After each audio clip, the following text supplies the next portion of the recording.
Chapter 426. The Open Ceremony on the Cruise. From Shanghai to Melbourne, then boarding a luxury cruise from the port of Melbourne to Xi'an. The luxurious cruise contained a self-serving restaurant, bar, pool, gym, net cafe, store, medical center, club, and a luxurious grand hall big enough to serve 2,500 guests. With 12 levels and exquisite interior design, the place was not just a six-star hotel, but also a giant amusement park. Inside the grand hall of the cruise, every single one of the 2,000 players attended. Everyone here was a die-hard fan of future technology. When selecting players, although it was stated to be equal in opportunity, future technology did include some indicators for guidance. For example, players with longer play time in New Era were more likely to be chosen. The same was for players with higher VIP. Other than the 2,000 players,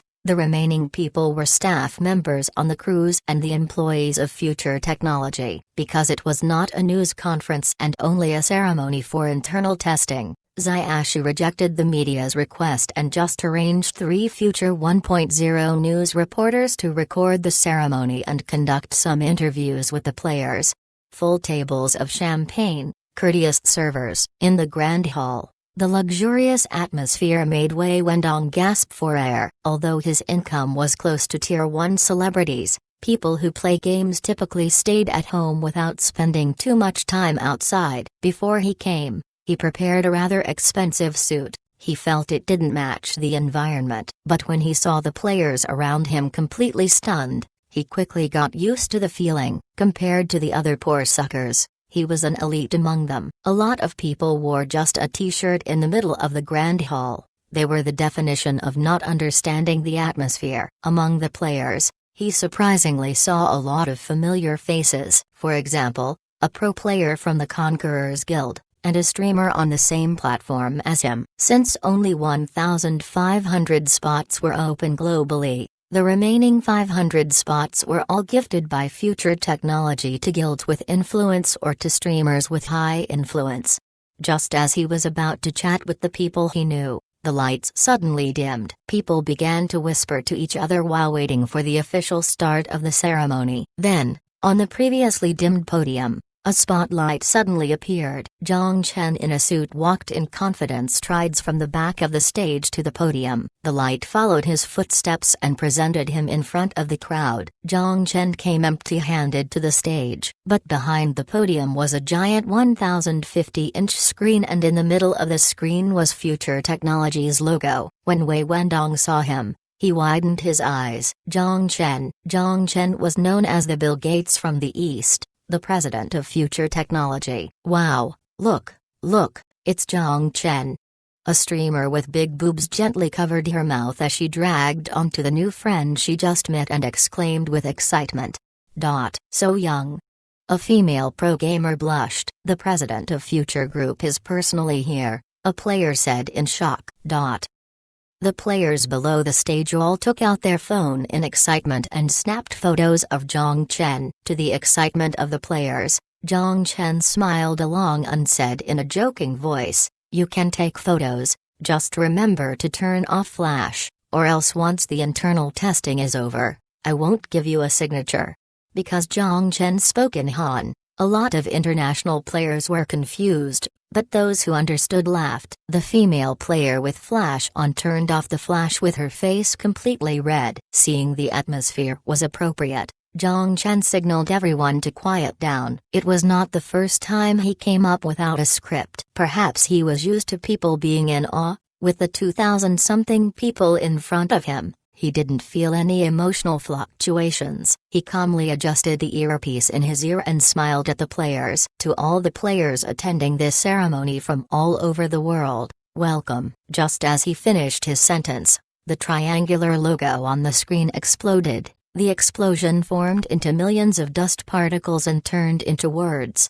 Those were translations in English, French, German, Italian, Russian, Korean, and Arabic. The international players were all complaining in their mind that they didn't understand Han, but when the words were displayed, they finally felt relived. Then, Their eyes widened. Real-time voice translation. It had been a technical challenge to be able to conduct real-time voice translation through a computer. Although Microsoft launched a software called TouchTalk, the software was weak for long and fast sentences, but the technology displayed by Future Technology was obviously not on the same level as TouchTalk. It not only could accurately translate in a noisy environment, it could automatically translate to reflect the tone of the message. Where is the applause?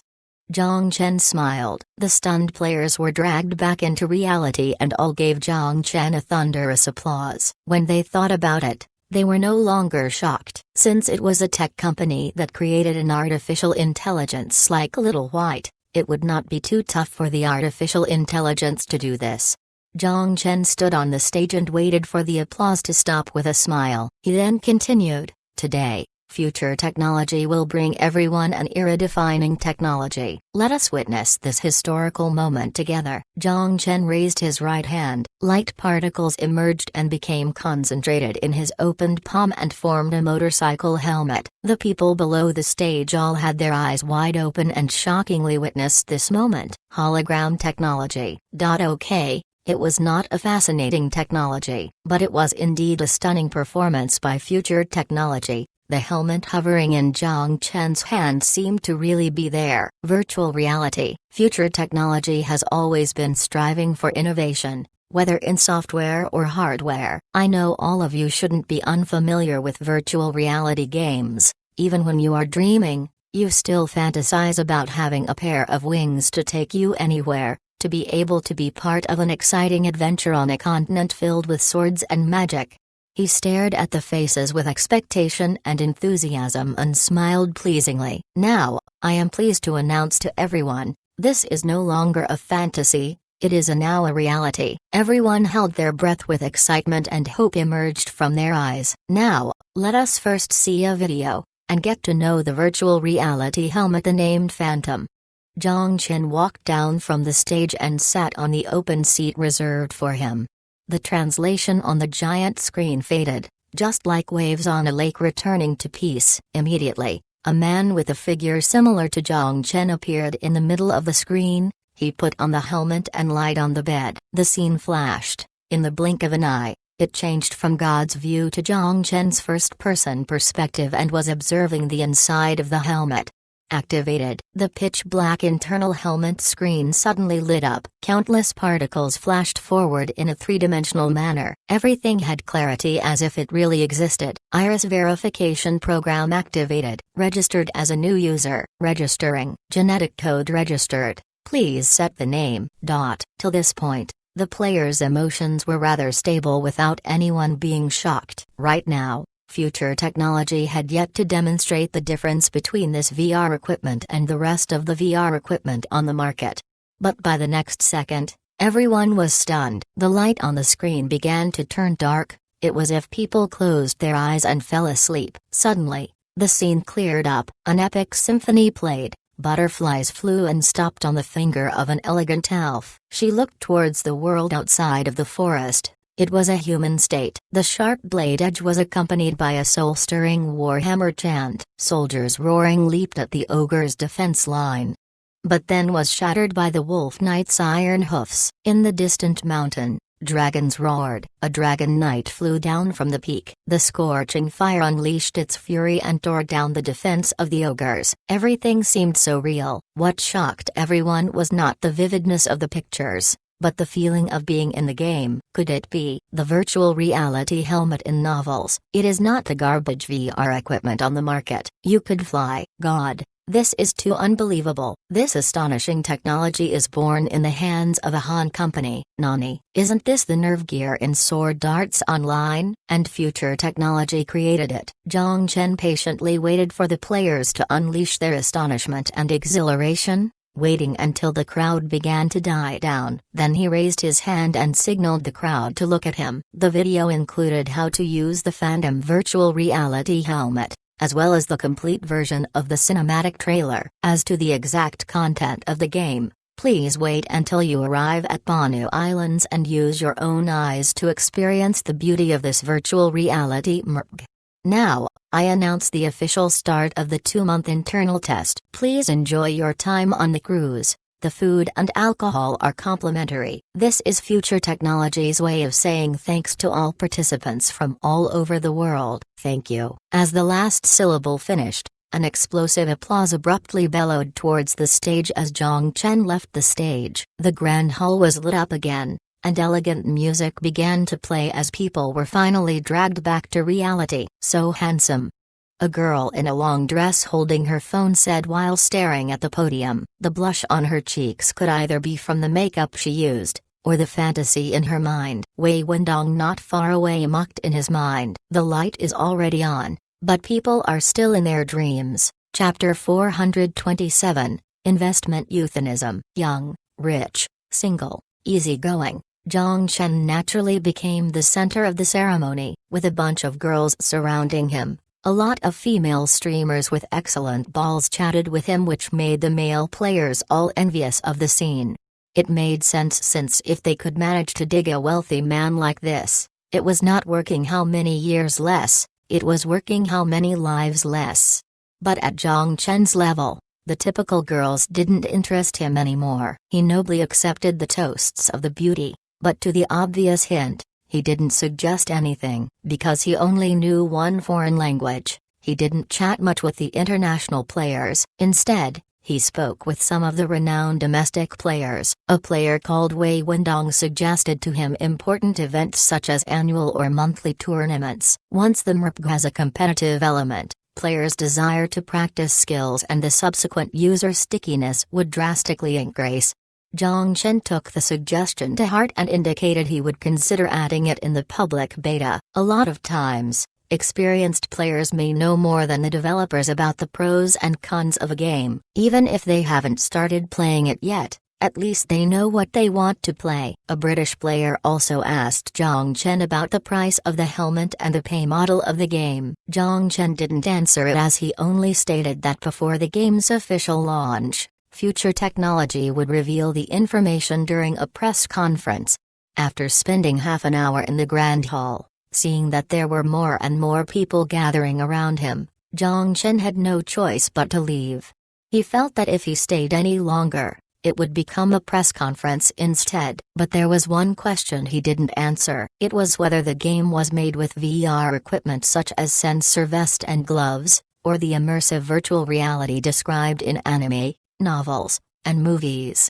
Jong-chen only had one response: you will understand everything the moment you put on the helmet. The cruise was not heading straight to Coral Island. The trip was to go slowly from Melbourne toward the Coral Sea, dock in the Solomon Islands, and then go through New Guinea waters, before heading to Coral Island.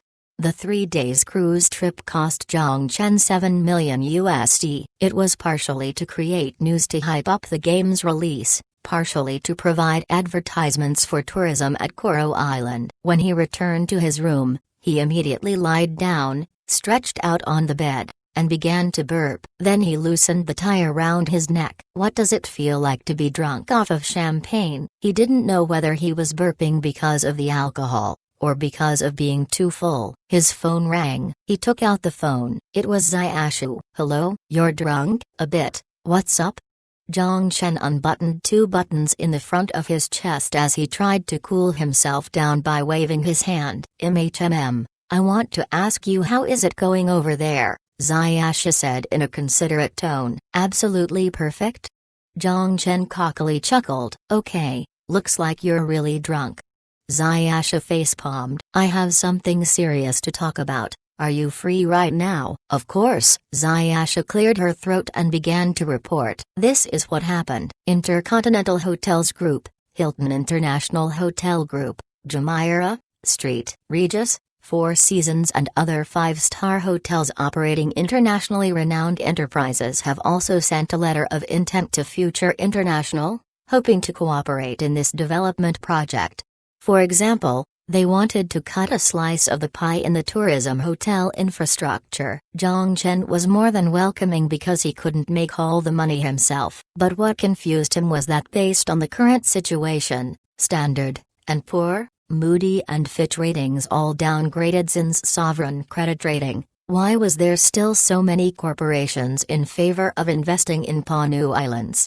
When Ziyasha heard Jong-chen's question, she gave a professional explanation. Just like the stock's trade volume is opposite of the company's quarterly report and the credit agency's rating, the risk is always propositional to reward. Country F is amidst a civil war without any energy to focus on the prisoner situation. The terrorist attack in Xin had caused the investors' desire to cool down. But Celestial Trade's emergency announcement of $200 million and the establishment of the National Security Department reignited investors' interest with its decisive and robust policy. The investment was a bet on expectations, and the liveliness demonstrated by Xin was indeed worth their investment. On the other hand, based on Xin's strong stance toward Country F as well as the tension escalating in the South Sea, the hostility between Hua and Country F would continue to escalate. Since the enemy's enemy is a friend, Hua was most likely to favor Xin. The diplomatic relationship between societies would most likely be reflected economically. It was especially more prominent in patriotic Asia. Therefore, once the $8.7 billion infrastructure and tourism resources development projects were completed, it would trigger an inflood of Han-dominated tourists. With consideration to the mild weather, fantastic scenery, wealthy Han tourists, and high-paced economic growth, it was easy to foresee that as long as the new regime remained stable, this place would become the Maldives of the Pacific. Also, Ziyashu, are you interested in becoming the CEO of Future Group? Jong-chen said with a smile. Do you really mean it or are you just drunk? I really mean it. He forced the burp down and said earnestly. With a flushed face, Ziyashu put her hand on her elbow and changed the hand she was holding the phone one. Could I know the reason? She wanted to hear. I want you to stay by my side, because I trust your ability, Jong-chen said with seriousness. The other side of the phone was silent for half a minute. Just as Jong-chen was confused why she didn't say anything, Ziyasha let out a wry sigh. Once the virtual reality project is on the right track, I'm the most familiar with its plan, and I don't trust other people enough to handle it. Of course. Jong-chen smiled. After he hung up the phone, he flung his phone onto the pillow. It feels lonely without Aisha beside him. Maybe he should go find Sun Zhao. It is not the best idea to attempt interdimensional travel on a cruise ship. There is no guarantee I won't end up in the sea by the time I return. Maybe I should take a shower to sober up. As he thought this, he sat up and walked to the bathroom. But then, the doorbell rang. Chapter 428, Probe. With his eyebrows raised, Jong-chen walked to the door and turned on the small TV screen installed into the wall. The view from the camera outside the door turned on. It was a woman in server's clothes. She had a European face. Under the cap was curly brown hair and outside the purple vest was a silver name tag. She held a tray with cups and champagne and she looked into the camera with a smile. Jong-chen noticed that the white shirt underneath the vest had the first two buttons undone. There were also two crystal cups on the tray. She seemed to be hinting at something. I didn't remember ordering champagne. I want to puke at the sight of it, Jong-chen joked. Sir, you'll need it, the female server said with a grin. Surprisingly, her Han was fluent. Staring at the deep trench, Jong-chen felt thirsty. Are you not going to welcome me in? She used a flirtatious tone. Jong-chen raised his eyebrows. With a slightly intoxicated mind, he opened the door. The female server walked in with cat-like steps and a trace of what seemed to be pheromones. She walked by Jong-chen with the tray. Jong-chen narrowed his eyes as he tried to guess what game she was playing. I don't think you're a server. She put the tray on the nightstand. The beauty poured the liquid into the two crystal glasses as she spoke seductively. If I didn't pretend to be a server, your bodyguards wouldn't let me approach this room. Then who are you?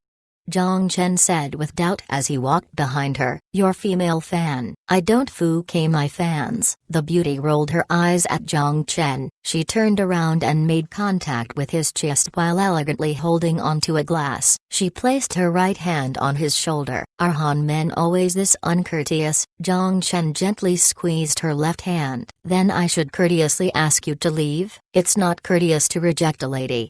You should courteously carry me into the washroom."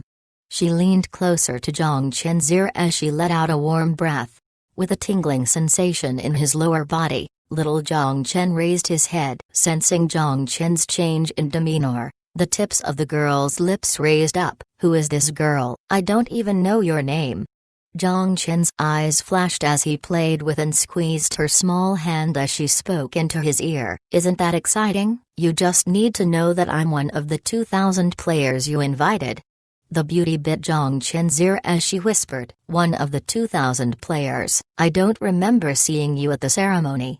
Jong-chen carefully recalled the ceremony in his head, but he had no memory of her at all. "You can't remember all 2,000 players. After tonight, you'll only remember me." The beauty raised the glass and took a small sip of the champagne as she kissed Jong-chen. The liquid was exchanged through their long French kiss. Jong-chen used this opportunity to grab her by the waist. Their lips parted. Jong-chen grinned while breathing heavily. "I need to check to see if you have any illegal items on your body." "Sir, I'm glad to assist you."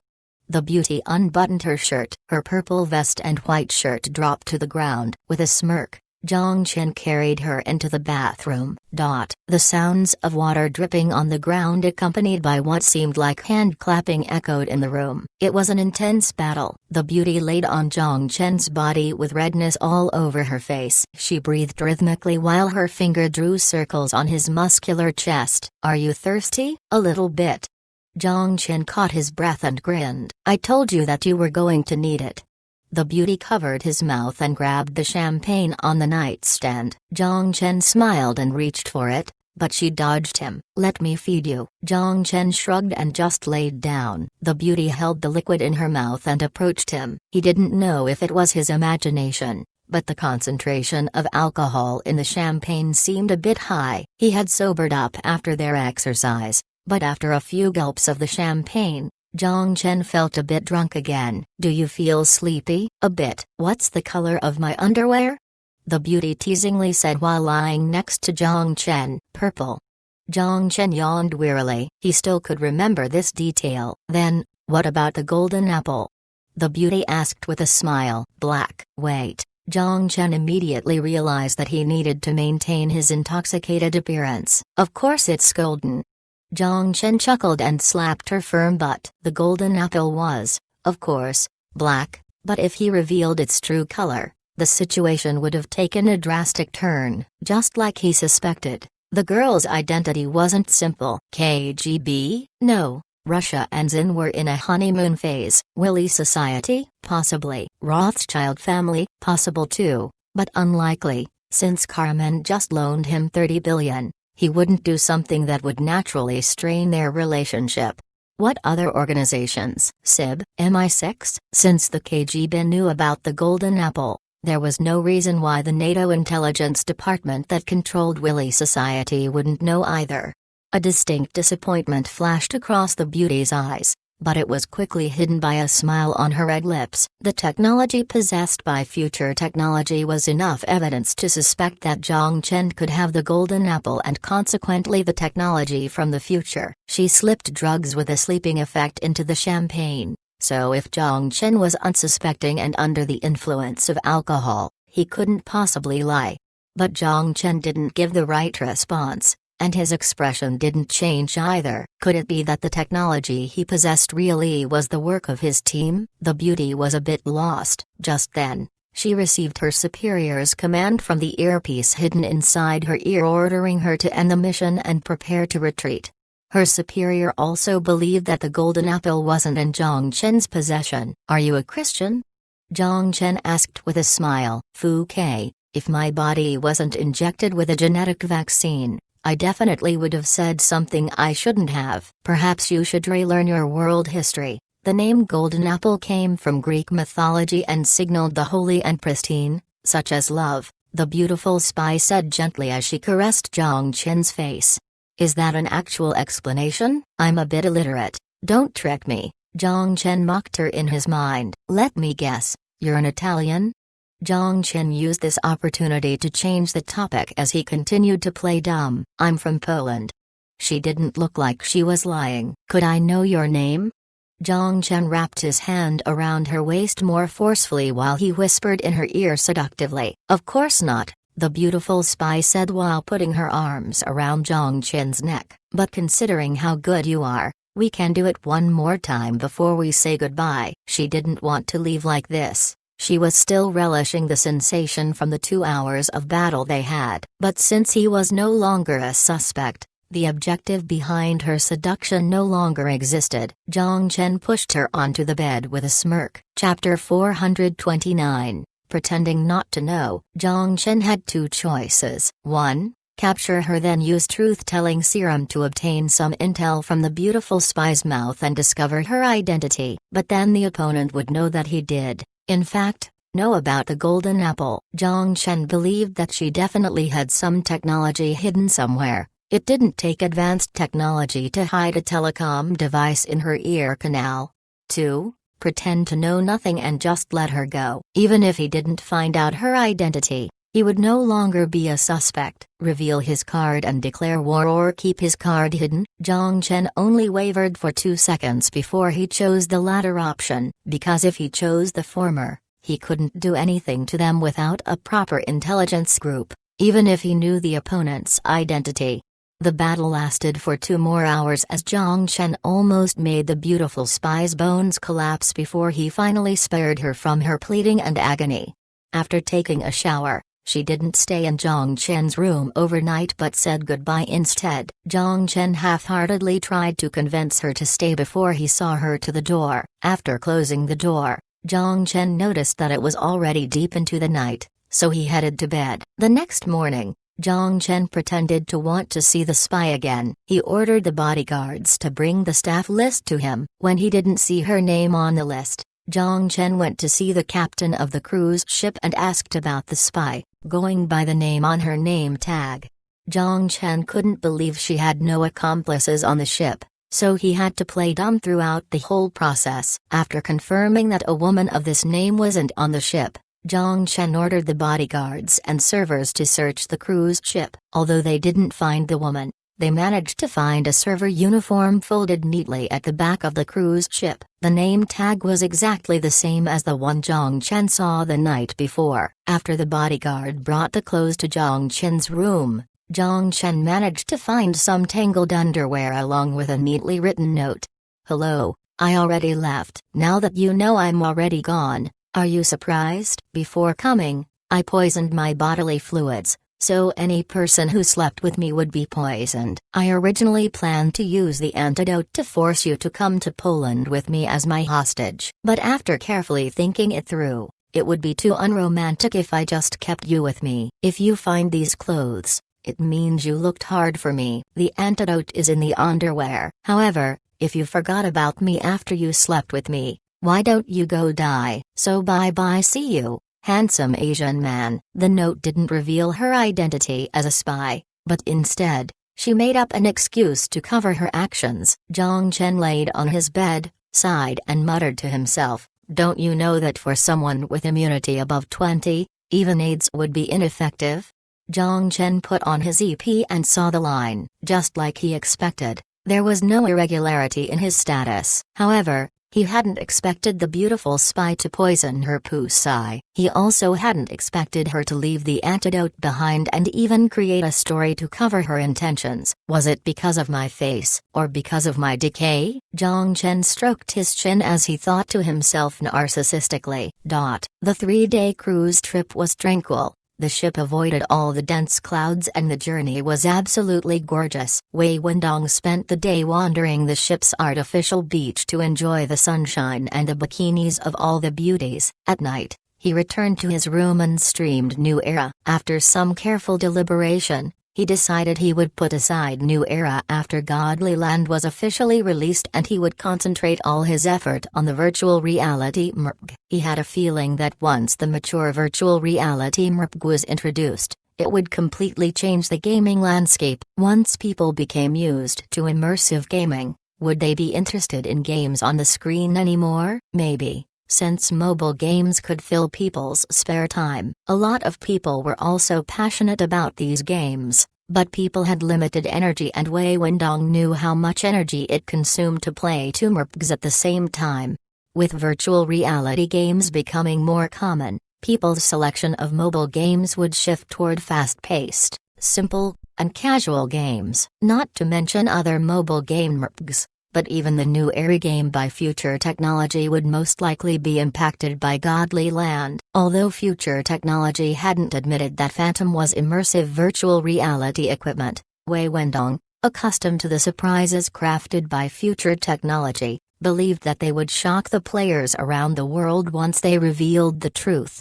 Otherwise, what was the point of their extensive marketing? Regardless, it was a massive gamble for him since he was at the top in New Era. But he didn't feel like this gamble was overly risky since the Kings already signed him for 5 years. He also had the confidence in his strong skills, game sense, and internal test experience to make his mark in the game. 3 days later, 2,000 players got off the cruise ship at Koro Island. With the beckoning of Future Technology employees, the players arrived at a business hotel. The hotel had been booked out by Future Technology for 2 months to serve as the test location. The ballroom, big enough to host 2,000 people, was renovated to form the official testing grounds. There were 2,000 custom-made recliner chairs and 2,000 Phantom helmets. Based on the description, everyone's identity was tied to their helmet number. The helmets could not leave the testing grounds. Also, no photos or videos were allowed on the testing grounds. If violated,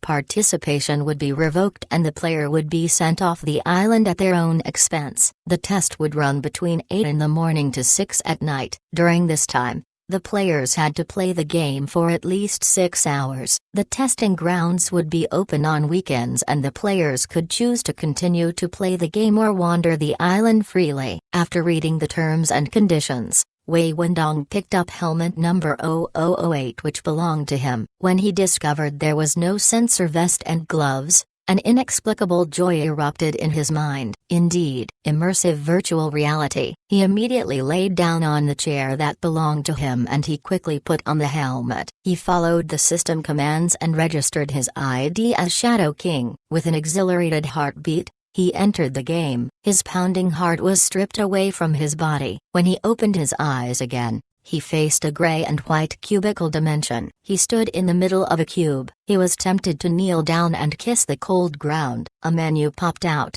just as the host described. He chose the game Godly Land and registered the user Shadow King, then chose Mage as his class. His figure was randomized based on 80% similarity. He couldn't wait to make a fireball and experience the feeling of controlling magic. Light illuminated the room when he opened his eyes again. Now he was at an ancient-looking street, the starting village of humans. Chattering voices filled the street as pedestrians in adventure-type clothes strolled by. A musician hummed songs along the street while the surrounding crowds offered up a coin or two. Everything seemed surreal. All the NPCs seemed alive. Right. Artificial intelligence. Future Technology must have used artificial intelligence similar to Little White. Although he knew how massive a project it must have been to install artificial intelligence on all the NPCs, he didn't have time to ponder this further as he was completely immersed in the astonishment of living a second life. With a long, wooden rod in his hand, he took in the 100-something new players standing dumbfounded on the square inches the beginner village. In order to fully appreciate the virtual world he was in, he didn't move a single step while he scanned his surroundings enthusiastically. Suddenly, his expression froze. What the fuck? 90-something mages? The 90-something mages didn't do anything else as they waved their fingers in the air in excitement. They were probably all trying to figure out how to form fireballs. Wei Wendong blanked out. What a big class disparity just in internal testing. He had an ominous feeling. This class would definitely be nerfed. Chapter 430, Decisions. Inside the office building of Tencent was a busy scene. The occasional employee walking in the hallway didn't have the most optimistic expression. With company performance continuing to slide, employees sensed the risk of upcoming layoffs. Yes, the lifespan of QQ wasn't the longest these days. Once Future 1.0's messenger function came online, The number of active users on QQ trended negatively. The QQ project lead was so stressed that his hair almost turned completely white, but he was still unable to come up with a solution to reclaim the messaging throne. What, user stickiness? That's right, when your friends, family, and friends on the internet all use QQ, it might be difficult to change users' messenger tool of choice. But when all your friends, family and friends on the internet already installed Future 1.0 and Future 1.0 happened to come out with a messenger function, was QQ really irreplaceable? Especially since Future technology used a shady technique, friend synchronization technology. WeChat and QQ could synchronize a phone's contact list, and Future 1.0's overpowering function could synchronize WeChat and QQ friend lists. So any user with Future 1.0, QQ, and WeChat installed, Future 1.0 would be able to sync all a user's friends with the click of a button and separate the friends based on the filter. This move made the project lead of QQ curse Future 1.0's mother, but he couldn't do anything about it. Future technology hadn't violated any laws, it synced friend lists with the user's permission and didn't pose any threat to QQ's functionality, nor did it trigger any laws regarding vicious competition. At least for messaging software on mobile platforms, Future technology already snatched more than half of all users. It was fortunate that QQ was still competitive because of its PC platform, but WeChat, which normally always had a stunning performance, suffered greatly. The foundation that formed a skyscraper of Penguin Empire was QQ. All other products were based on this foundation. And now, Future 1.0 was attacking the foundation itself. Boss, Future technology has made a new move. An assistant with square glasses walked in and slid a document gently in front of Mutant. He sat in front of his table with gloom all over his face. His eyes didn't leave the laptop screen at all. It was an article reposted by Newsnet. Virtual reality masterpiece, Godly Land, has officially begun its internal testing. Future technology welcomed 2,000 players around the world to board a luxury cruise. Greater than. Future technology had been promoting virtual reality technology lately. Mutant was skeptical if they could make their money back with the massive campaign they launched. He had some understanding of virtual reality technology. While the country had made some technology in the field domestically, compared to Google and Microsoft, there was still a sizable disparity.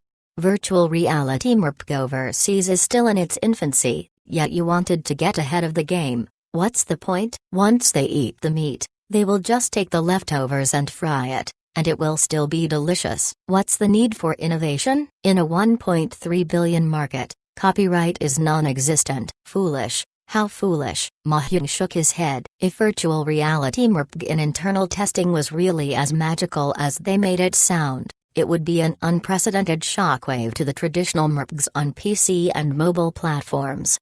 What made it difficult was that the testing location of Godly Land was in Banu Islands. There was no media coverage and no leaked photos. Penguin possessed only minimal information. Was it the traditional sensory VR equipment or the rumored immersive virtual reality technology? There was great debate about this on the internet. Some people claiming to be internal testers said it was, in fact, the traditional equipment. But other internal testers stated that Future technology had developed the legendary immersive technology. Because there were no leaked photos, the Godly Land seemed mysterious. Boss? The assistant spoke out. Is there any renowned virtual reality company domestically?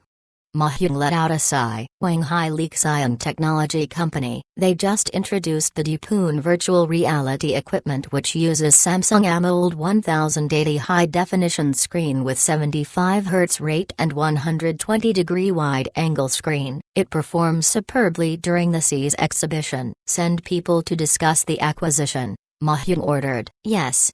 The assistant nodded and left with quick steps. It shouldn't be difficult to acquire the company. The virtual reality industry was never hot domestically, and the mild state meant there was a lack of capital in pursuit. If someone was willing to pay for their creativity, They were probably more willing to exchange their technology for cash. Ma Hyung stood up and walked to the giant window. He glanced down at Shen's streets as well as his reflection in the window. His eyes narrowed. Okay, since future technology has entered the virtual reality era, let me play with you then. The so-called Icarus paradox referred to an enterprise with a monopoly in the market and a fear of change. The company would be reluctant to conduct management, technology, and business model updates. This would make it difficult to adapt to the ever-changing environment, and the company would lose its advantage with the arrival of new competition.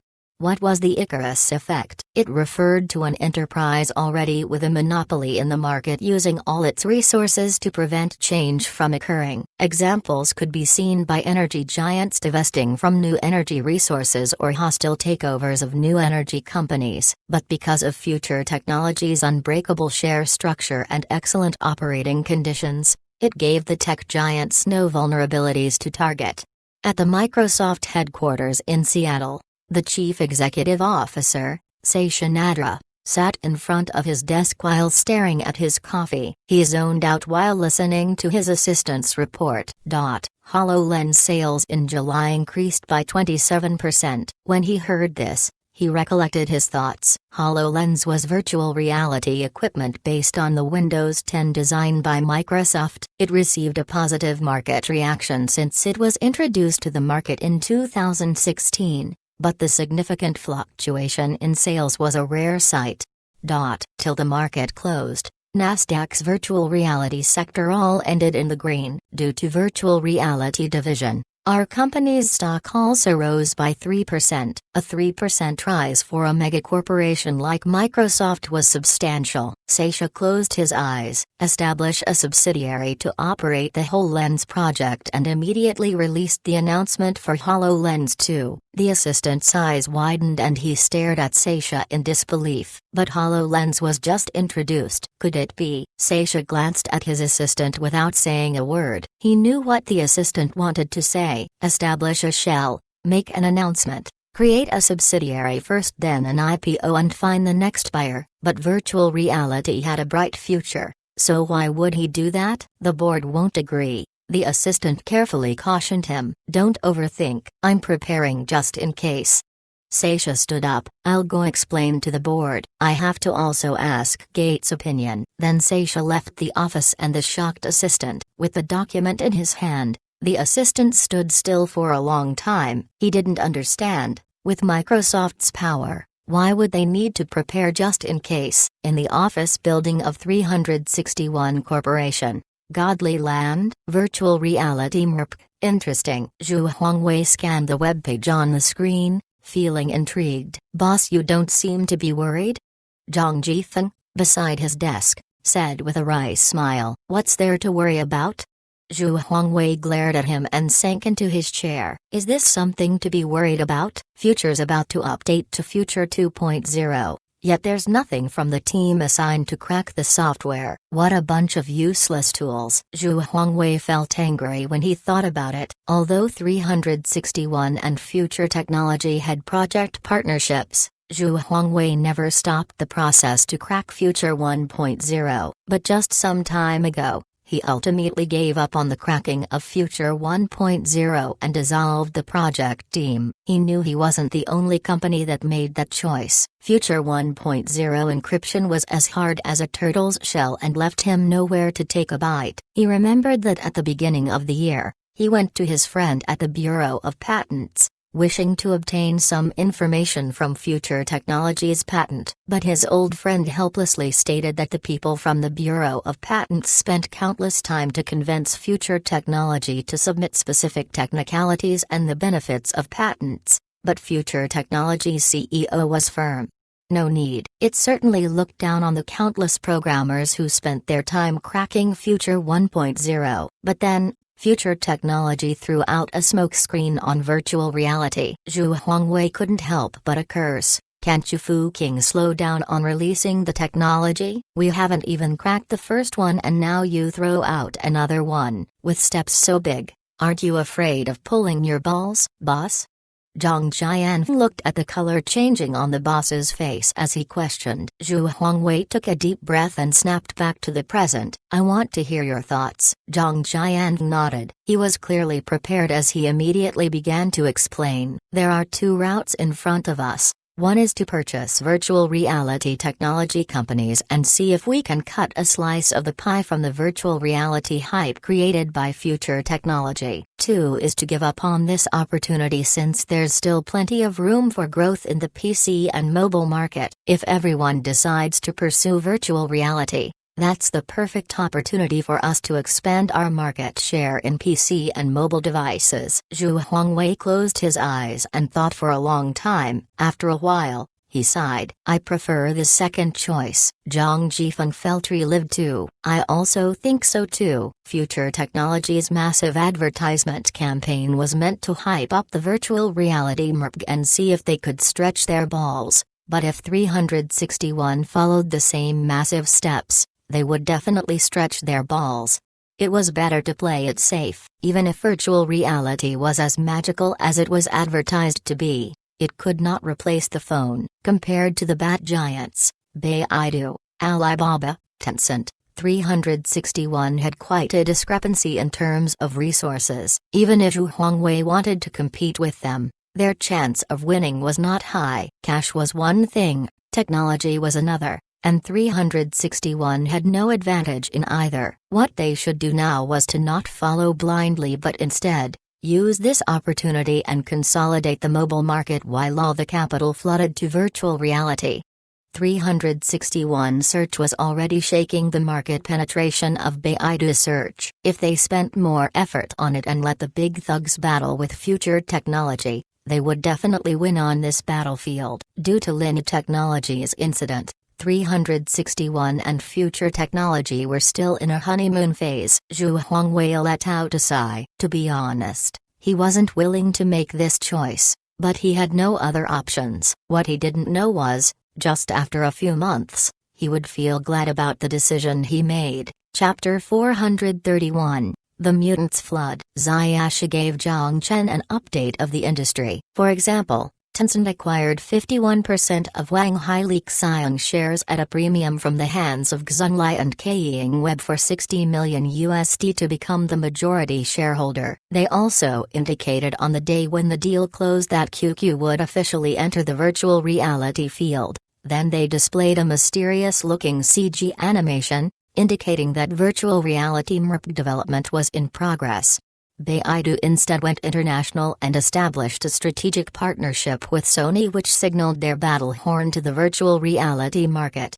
Microsoft, Google. When Jong-chen heard this information, he wasn't worried at all. His situation now was like a tank charging forward while his opponents were still busy shining the tips of their arrows. A battle between the indigenous and civilized. Although it was in the same ring, it was not on the same level. After 2 months, internal testing would end and the world's media would finally receive some information. The helmets would go on sale a month later and the official launch of the game was set for the upcoming month. The world would be shocked by Future Technology's virtual reality technology. Future Technology would lead the first intimate contact between consciousness and circuit boards. Also, I received several emails from Hua's Arms Industrial Company, Britain's Plex Tech Company, Thunder God Company and other 3 arms industrial companies interested in our technology. They said if we provided a technical description of our technology,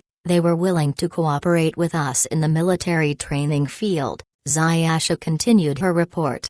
Military arms companies interested in a partnership with a tech company. It was a rare occurrence, but from the way the emails were worded, they seemed to be cautious of the partnership since it would involve a lot of technical parameters of confident military tech. In principle, military tech companies should not cooperate with foreign companies. Even if a partnership were to exist, it would mostly be under the table. At least for now, the server parameters of virtual reality, computation ability, and maximum user threshold were all unknown to the external world. But with the introduction of virtual reality to the world next year, his nuclear silo would be built already. He would use nuclear weapons to deter the 5 thugs and connect the world with the virtual web.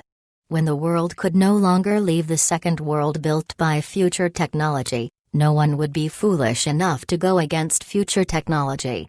The game was only the tip of the iceberg for virtual reality. By the time it would be time to reach space, Jong-chen's thoughts drifted far away as he fantasized about the blueprint he had in his mind. Jong-chen? Seeing as he didn't respond, Ziyasha tried to rouse him from his dazed state. He recollected his thoughts and only deliberated for 2 seconds before he made a decision. Reject the offers. Okay. Also, the Bureau of Patents is making frequent visits. Ziyasha scoffed. Let them come. When we have the absolute technological advantage, we don't need any patents to protect us. If we made our technology public for other people's reference, we would be kicked out of the competition. Any country would be reluctant for new technology to leave their borders. As long as future technology was irreplaceable, even if the Wang family wanted to eat him, they couldn't do anything to him. When they forced Jong-chen to become an international company, the Wang family received a lot of criticism and pressure from the higher-ups.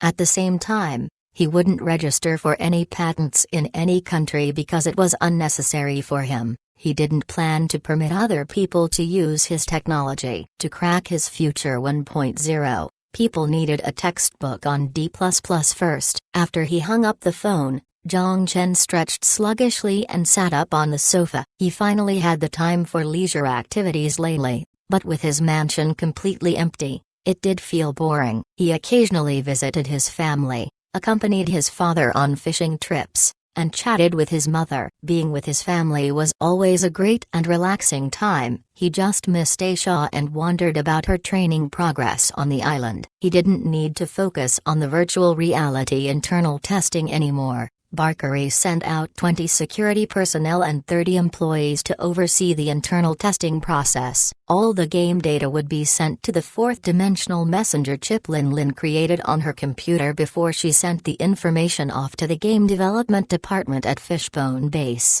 It was August 7th already. Jong-chen was planning to delay his return to the 15th, but a message from Lin changed his mind. When Sun Jiao saw Jong-chen, her eyes lit up as she stood to greet him. Han Junhua only glared at him emotionlessly before she focused on the hologram command map on the table. Jong-chen kissed Sun Jiao before he walked up to the command map. What happened? We confirmed that a flood of mutants erupted in Wanghai, Sun Jiao said sternly. A rare occasion when she wasn't acting naughty. A flood of mutants?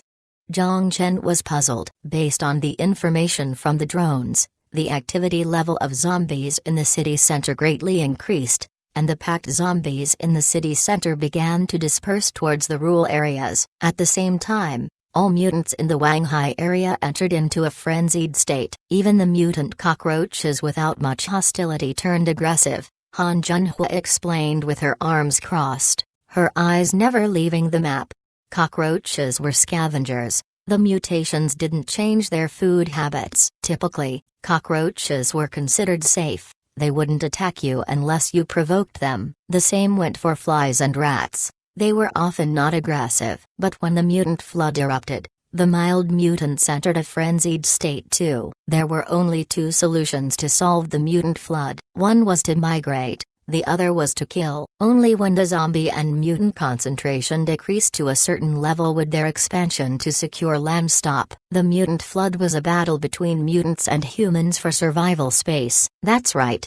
Sun Jiao nodded at Han Junhua's explanation. Even with a wall, these creatures could still get inside?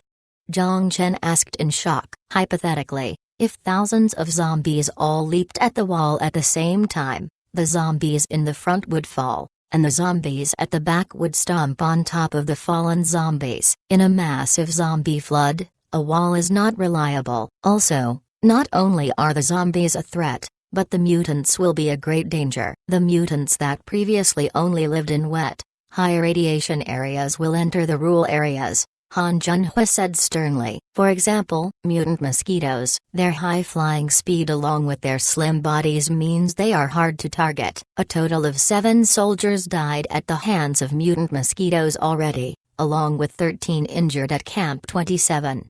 All the stats were ingrained in Han Junhua's head. Looks like we'll have to cancel the expedition, Jong-chen said with a frown. We can't, Han Junhui said. Jong-chen and Sun Jiao both looked at her. Even if we terminate the plan, the mutated humans would not give up their military action this winter. Not only can we not terminate the plan, but we have to take care of the mutated humans before the mutant flood escalates. Jong-chen thought for a bit then asked, but there are already signs of a mutant flood. What do you think we should do? Immediately send out a force and fight on two fronts, Han Junhui said in an undertone. That's too risky. You haven't experienced a mutant flood before, and you don't know how terrifying it is, Sun Jiao interrupted. For that exact reason, we have to do what I said. Even if we lasted through the mutant flood, we might not be able to defend against the backlash of the mutated humans. The best strategy would be for the East Line to focus on defense while the West Line gathers the entire armored force to attack. We need to use the shortest time to wipe out the mutated humans, then return to defend the Wanghai rural area. As the colonel of the Pakland force, it wasn't the first time she had to make a definitive decision like this. What if the West Line enters a stalemate?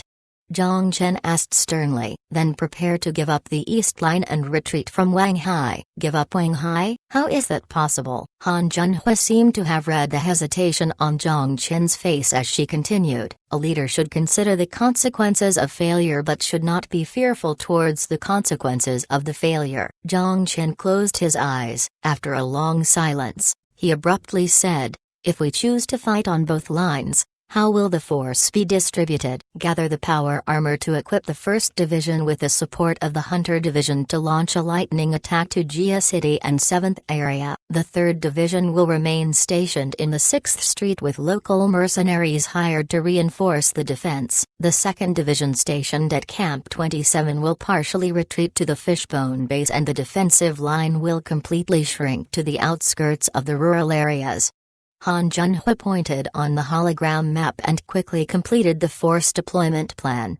The power armor didn't have an advantage against a massive amount of zombies, so it was better to be bold and send it all to the East Line to be used against the mutated humans. Although the mutants couldn't rip through the armor of the Wanderer tank, a total weight of 112 tons wasn't impenetrable to the powerful mutants. If they couldn't bite through the tank, surely they could flip it at least. They couldn't forget about the vomiter vomiting acid. It would also be a threat to the armored units. Let's follow your plan. Han Junhui nodded and walked out the door. Chapter 432, Tightening the Defensive Line. After 5 days of resistance, the command center ordered Camp 027 to retreat strategically. It was a prudent decision. The core of Camp 27 was the scientists. Even if the buildings on the surface were abandoned, there wasn't much lost since the mutants didn't tend to destroy buildings. They simply could recapture the base later. But if they remained stationed there,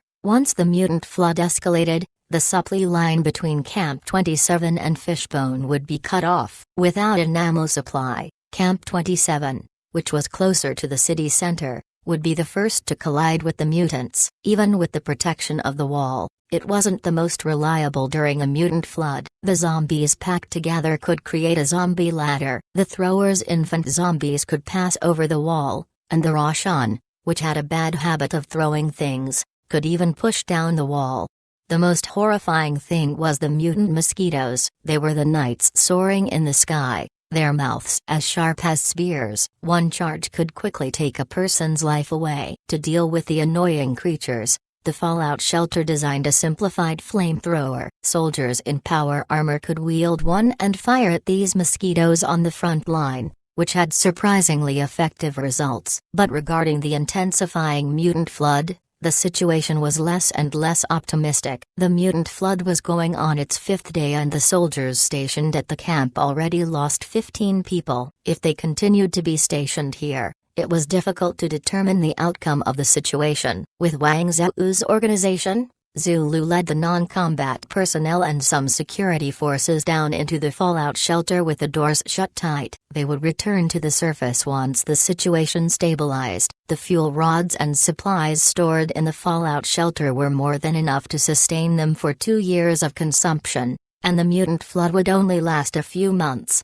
If nothing unexpected happened, a total of 500 combat units loaded the firearms and stationary weapons onto the trucks, then welded the top of the trucks with machine guns. With the Tiger II leading the way, trucks began to trickle out of Camp 27 and smash into the zombies wandering on the street. The machine guns unleashed their fury onto the street, leaving a trail of copper shells behind. The flood of zombies swarmed to the fleet, but most were shredded to pieces by the bullets. The occasional zombies that managed to survive would die from the bullets of the Reaper assault rifle. In the distance, Roshan tossed the lamppost in its hands and moved toward the fleet with heavy footsteps. Tiger II, which spotted the target, slowly moved its cannon as the Type 50 electromagnetic cannon unloaded its bomb and pierced through the lard. Blood and bullet shells paved the way. Fishbone Base. The engineering soldiers were installing 4 anti-air machine guns onto the wall in addition to the Type 50 electromagnetic cannon used against large-sized mutants. Soldiers patrolled the walls and fired continuously at the areas with a high concentration of zombies. Under the waving NAC flag, zombies with dangling heads wandered below the wall. Their crimson pupils displayed a thirst for blood. Typically speaking, zombies weren't hostile during the daytime, but because of the mutant flood, the situation changed a little. The zombies seemed to be influenced by some form of power and naturally gathered around areas with humans. The situation was similar to the X2 bacteria incident. The only difference was that air indicators remained normal during the mutant flood. The Fishbone Base was quite some distance away from the city center, so they hadn't encountered any powerful mutants, but Jong-chen had a feeling that the good days were coming to an end. On the patrol tower on the wall, Jong-chen observed the streets in the distance with a pair of binoculars. Suddenly, a Tiger II appeared in his field of vision. Meat chunks solidified on its armor, and the belt was colored black by the fat and blood of the zombies. Immediately following it were the outlines of trucks, which became more and more clear. The machine guns fired continuously, piercing any zombies approaching the trucks. Jong-chen put down the binoculars and spoke concisely into the radio. "Clear an area in front of the gate." "Roger." The soldiers stationed underneath the wall all headed up with their rifles. Some rushed to the machine guns while some set up the rifles in the firing spots. Following the commands of a knight in a kinetic skeleton, everyone entered their battle positions quickly. "Fire." The soldiers on the wall pressed their triggers simultaneously. A glorious scene unfolded. The orange bullet trails were unleashed onto the zombies like pouring rain and instantly tore down the zombies approaching the wall. Grenade soldiers threw grenades and Molotov cocktails at the swarms of zombies. Explosions were everywhere. Broken limbs flew across the battlefield. The zombies made of flesh were no threat at the hands of the survivors' firearms. The success against normal zombies would make people blow up in confidence, Sun Jiao exclaimed while she worked beside Jong-chen and stared at the zombies being shredded. Sun Jiao was wearing a bulletproof vest with the SK-10. She hadn't used it in a long time. Jong-chen smiled but didn't respond. He took out a cigarette and lit it up. During the amount of time it took to finish a cigarette, the zombies outside the wall were mostly wiped out. At the same time, the fleet arrived in front of the main door before the zombies could regroup. The soldiers at the door immediately pressed the button to open the gate as the metal gate slowly opened and allowed the red-stained fleet to enter. A few medics ran up and carried the wounded on stretchers to the hospital. Then a few soldiers in protective gear with circular bottles sprayed the entire fleet to disinfect it. The weary soldiers jumped down from the trucks and hugged each other with their families waiting by the side. As for the people stained with blood, they all chose to take a shower first. When they arrived at the base, their tense nerves could finally be relieved. "Let me go make a visit." Jong-chen extinguished the cigarette on the wall as he headed downstairs. Right now, it was a busy scene in front of the base. Quick, quick. Vomitor's acid hit him. Poor guy. Treat it first before sending him to the medical chamber. "Help me out here." Stretchers continuously passed by him. Due to the limited number of medical chambers, Soldiers with less severe injuries had to be transferred to the ward first. Soldiers with serious injuries were treated by doctors on the spot before being sent to the medical chambers for recovery. Jong-chen examined the soldier with the bones on his face exposed by the acid. His stomach started doing flips. To be able to live like this is definitely his luck. He paused for a few seconds before he continued to walk forward. In the front of the fleet, aside from the Tiger II, he saw Wang Zhou. Because he sat in the tank, Wang Zhou's condition was somewhat positive. At least he hadn't sustained any injuries. But from his dark circles, it was clear he hadn't closed his eyes for a long time. He passed the rifle in his hand to the soldier beside him and saluted Jong-chen sharply. Without engaging in small talk, Jong-chen passed a cigarette to him. Finely made cigarettes had always been the luxury good in short supply on the wasteland. Although he could purchase them with his salary, not everyone could have the honor of their leader passing them a cigarette. Wang Zhou took the cigarette in astonishment. Jong-chen smiled and used a casual tone to ask him, "What's the situation at Camp 27? Extremely terrible." With gloom on his face, Wang Zhou slowly blew out a smoke ring. Throwers already appeared there, as well as mutant mosquitoes. Along the way, we also saw vomiters moving in this direction. Fortunately, a Tiger II was in front of the fleet. Throwers were most active in the outskirts of the city, and they rarely entered the rural areas. If throwers already appeared at Camp 27, the mutant flood was beginning to intensify. After a momentary pause, Jong-chen asked, "Did you bring the thing?" "I did." "Do you want me to take you there now?" "Now," Jong-chen said. Wang Zhou nodded and took Jong-chen to the center of the fleet. When they arrived at the location, a few workers were already operating a crane to unload the equipment. "This is it, the construction robots and deep-water mining equipment. They won't be useful now by the looks of it." Wang Zhou stared at the 8 massive containers with a wry smile. With the current situation, it would be hard to reach the sea in the first place. Wang Zhou might be wrong. Jong-chen smiled mysteriously without answering. It wasn't an easy task to transport the deep-water mining equipment from Camp 27. All of the equipment weighed 400 tons with each container weighing 50 tons. To transport these containers, Wang Zhou arranged 4 heavy-duty trucks to be positioned in the middle of the fleet. With the risk of slowing down the retreat, he managed to drag the equipment back. Jong-chen looked at the 8 containers and nodded, pleased. Deep-water mining could finally be initiated. The production of virtual reality helmets would require a massive amount of molybdenum, and with the current price of molybdenum, importing would significantly increase the cost of the helmet. If Jong-chen mined the molybdenum himself, he calculated cost savings of at least 50%. "Thank you." Jong-chen patted him on the shoulder. "No problem. Compared to defending Camp 27, this is much easier."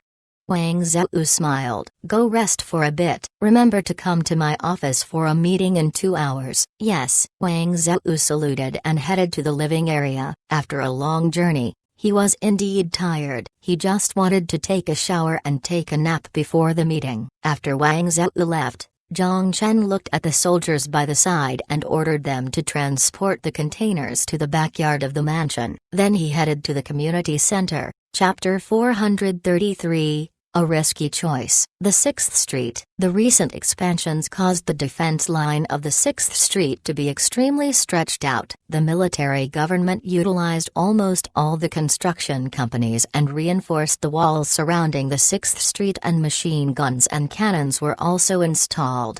Contracts totaling 1 million crystals, but not a lot of people were cheerful of the news. The mutants' flood about to arrive made everyone feel a deep fear. Some people chose to flee, but most chose to stay. It was because of a policy enacted by Chunan. Anyone who leaves the 6th Street during wartime, properties registered under its name will be confiscated and used to pay for the defense budget. The extra amount will be used as a reward for individuals or organizations who provide outstanding contribution during wartime. If the person must leave and is reluctant to give up its property here, then a war tax between 20-40 crystals per square meter must be paid for any properties here. This amount will be used to pay for the mercenaries' salary, reinforce defense, and ammunition. The policy sounded unreasonable on paper, but it was fair. Why would the 6th Street soldiers bleed for you to protect your property here, and the people with stakes here would escape during this critical time? Either contribute your force,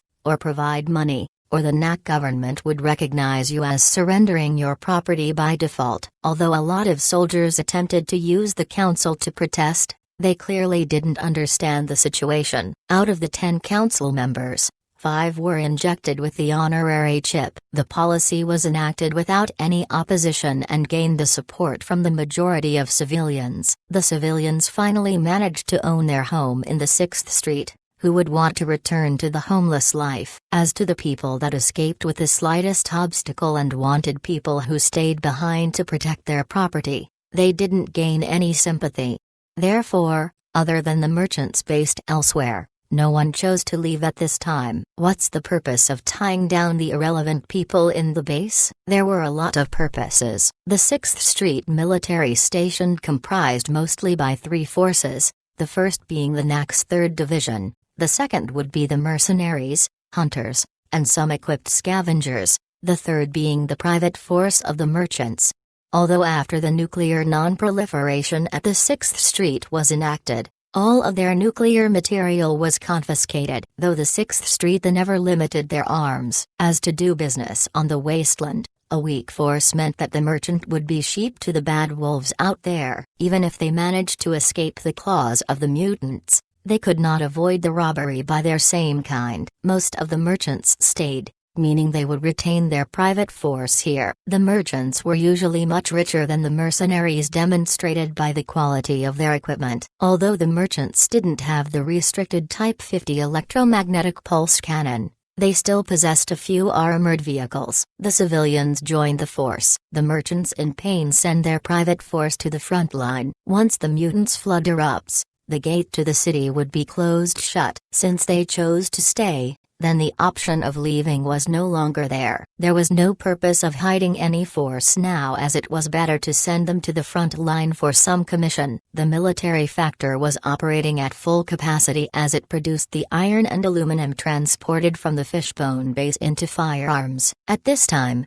the production of the 6th Street finally came in handy. When Jong-chen released part of the technology of the T3 power armor to the small workshops and contracted parts out to be produced, the military factory he purchased for Zhao Qinwu produced 20 T3 power armors in 1 month. It was 10 times their previous production capacity. Not only the power armors, the Type 99 anti-tank cannon, the roar mortar, followed by the optimization of the industry. The heavy weaponry with low production before now became streamlined and exited the factory quickly. With so many heavy weaponry dragged from the factory to the front line and the boxes of ammo and bombs being transported to the supply station, almost everyone was confident towards this war. Only if it was just the zombies that came.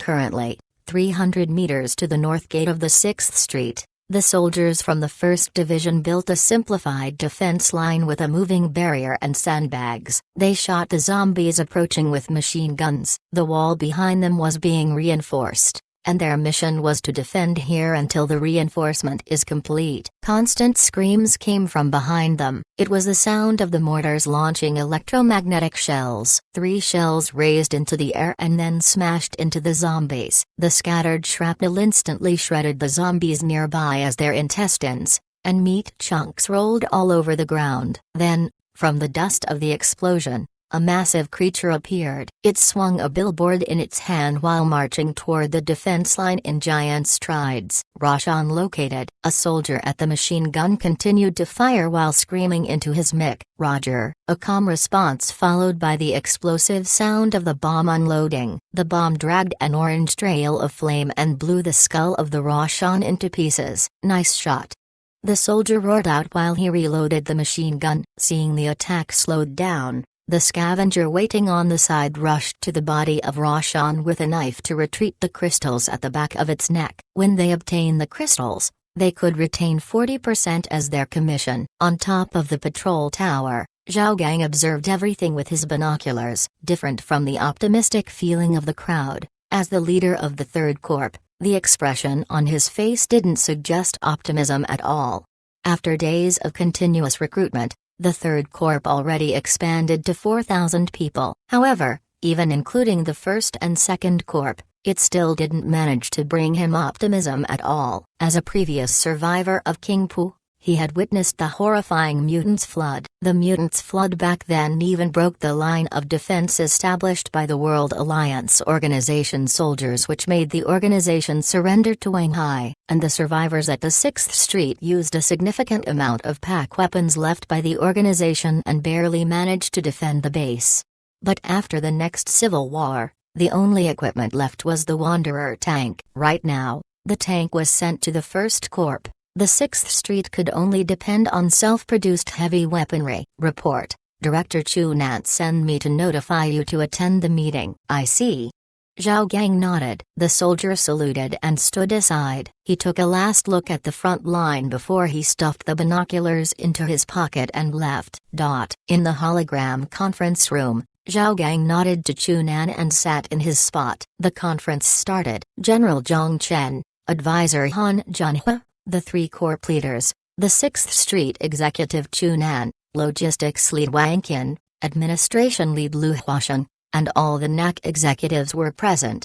Around the conference table hovered a hologram map of Shanghai with the forces distribution on the map. From the map, Zhao Gang could guess the purpose of this meeting. Wang Qin first explained the status of supplies at the base, and then Lu Huasheng reported on the status of the reserve force. Last, the advisor explained their entire plan. Because the plan was first discussed with the general, Jong-chen only needed to nod during the conference. But when Chu Nan heard the plan, he had a slight frown as he stood up and objected. I object. Wanderer tank, 8 Tigers, and 15 armored vehicles are all assigned to the 1st Division. Even if the 6th Street's objective is to defend, it doesn't mean this place doesn't need armored force protection. Jong-chen looked at Zhao Gang. After a moment of deliberation, Zhao Gang nodded sternly. I agree with Chu Nan's perspective. Without any armored force to cover fire, that means that once we lost the control of the gate,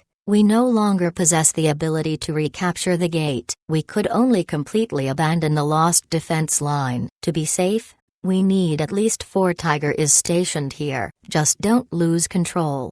Han Junhua said emotionlessly. Of course, I know it is best to have no mistakes, but tanks protecting a city are the least efficient choice. All the armored forces equipping the 1st Corps will allow Gia City to be captured in the shortest period, and then return for defense after. Han Junhua used an indubitable voice.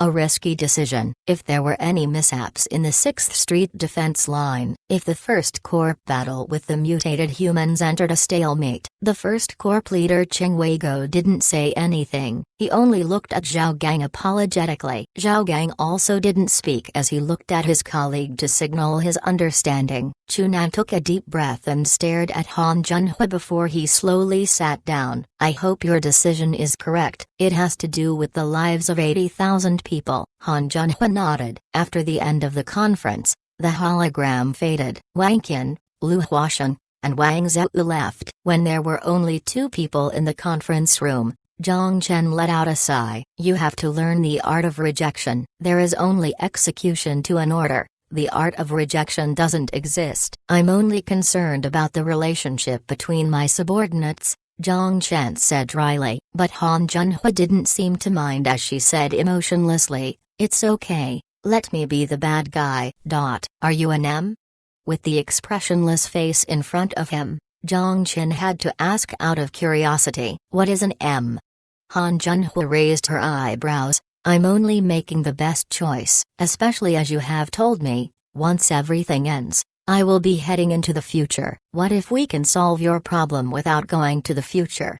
Jong-chen asked intriguingly. Then we'll speak once the time comes. Han Junhua didn't seem to want to discuss this problem further. She took the documents on the table that belonged to her and left the conference room. Chapter 434. Lightning attack against 7th area. Clouds of dust accompanied the roaring noise of the engine. The metal belt rolled over the barren land. Only the crushing sound of the wheels could be heard. Like a piercing arrow, the tank formulation comprised of all the NAC's armored forces, led by the Wanderer tank, was heading from Shengxiang to the 7th area between Jia and Wanghai.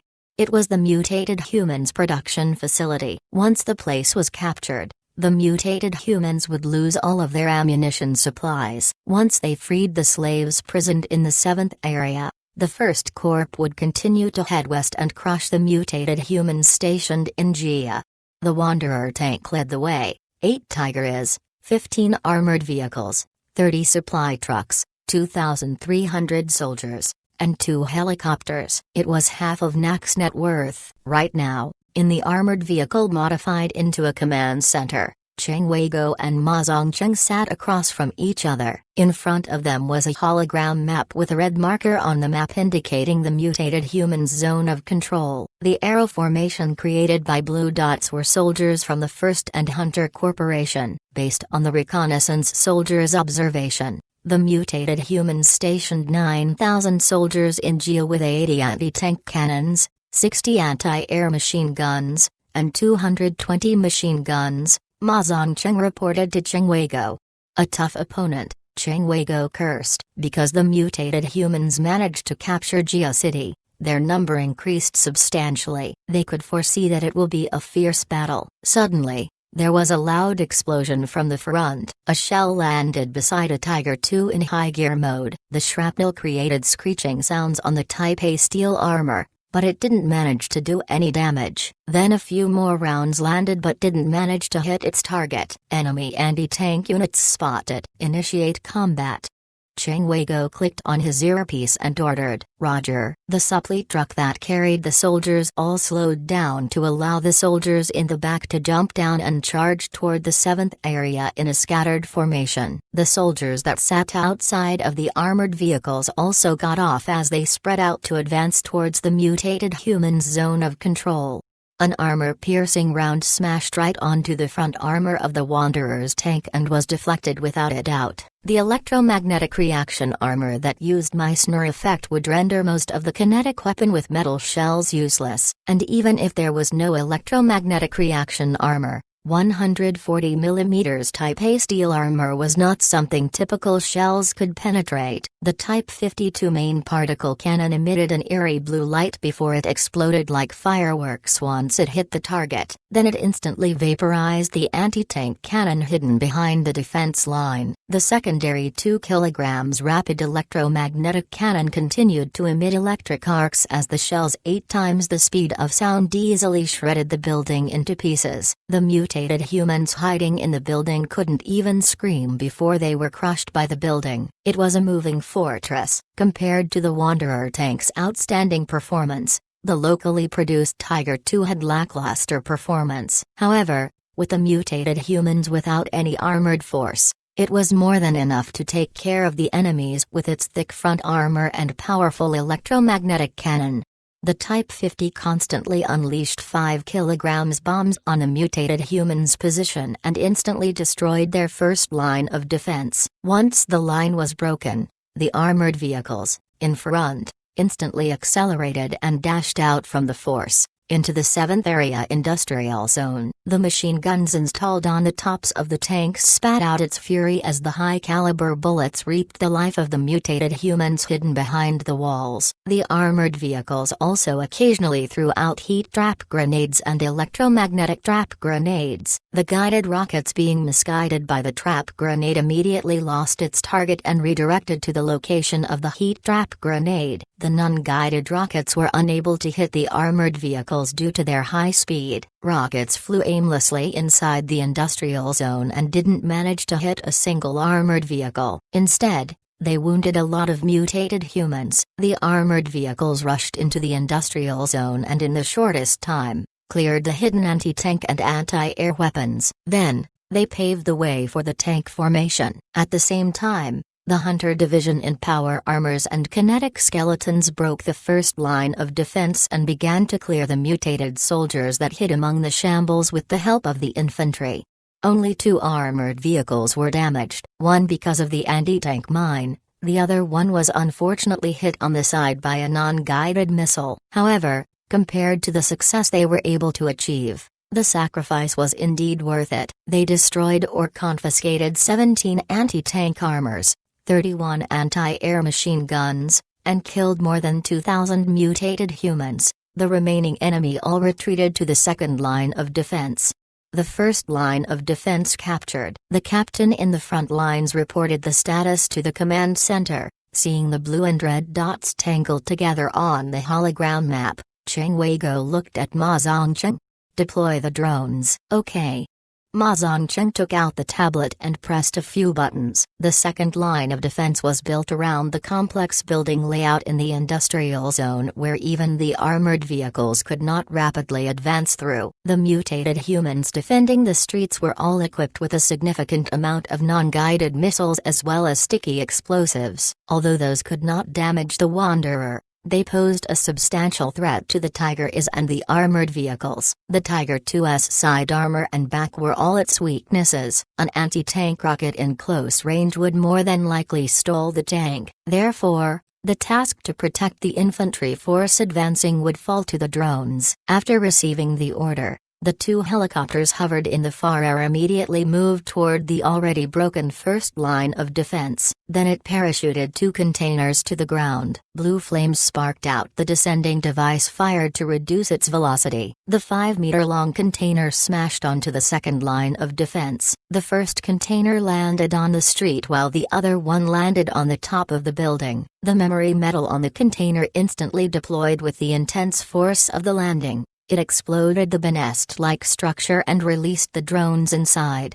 The buzzing noise even covered the sound of gunshots. The mutated humans could only use their rifles and machine guns to furiously unleash their bullets against the drone attack formed by the plate-sized hummingbirds. However, their effort was negligible. With the hive used as a terminal and center for the drones, hundreds of agile hummingbirds roamed the streets to remove the lives of the mutated humans. Even with the thick C-type front armor, they could not defend against the sneak attacks from the back. In a street battle with drones, without any EMP weapon, it was pure slaughter. But obviously, the mutated humans in the 7th area didn't prepare much EMP. When the hive landed, the location scanning device inside recorded its detailed coordinates into the server. So the hummingbirds were even more familiar with the area than the mutated humans themselves.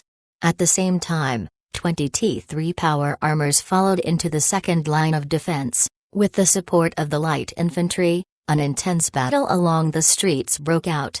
The orange bullet trails lit up the entire zone. The mutated humans defending there had to retreat due to First Corps' intensive attack. The infantry force completely cleared out the anti-air positions at the second line of defense. The helicopter then moved up and unleashed the nightmare known as death to the mutated humans with its Type 50 electromagnetic cannon. Any defense could not withstand the powerful smash of the 10 kilograms bomb, although the lead mutated humans with power war hammers, and the suicide mutated humans with miniature nuclear grenades managed to cause some casualties to the infantries on the streets. The mutated humans could not change the outcome of the battle.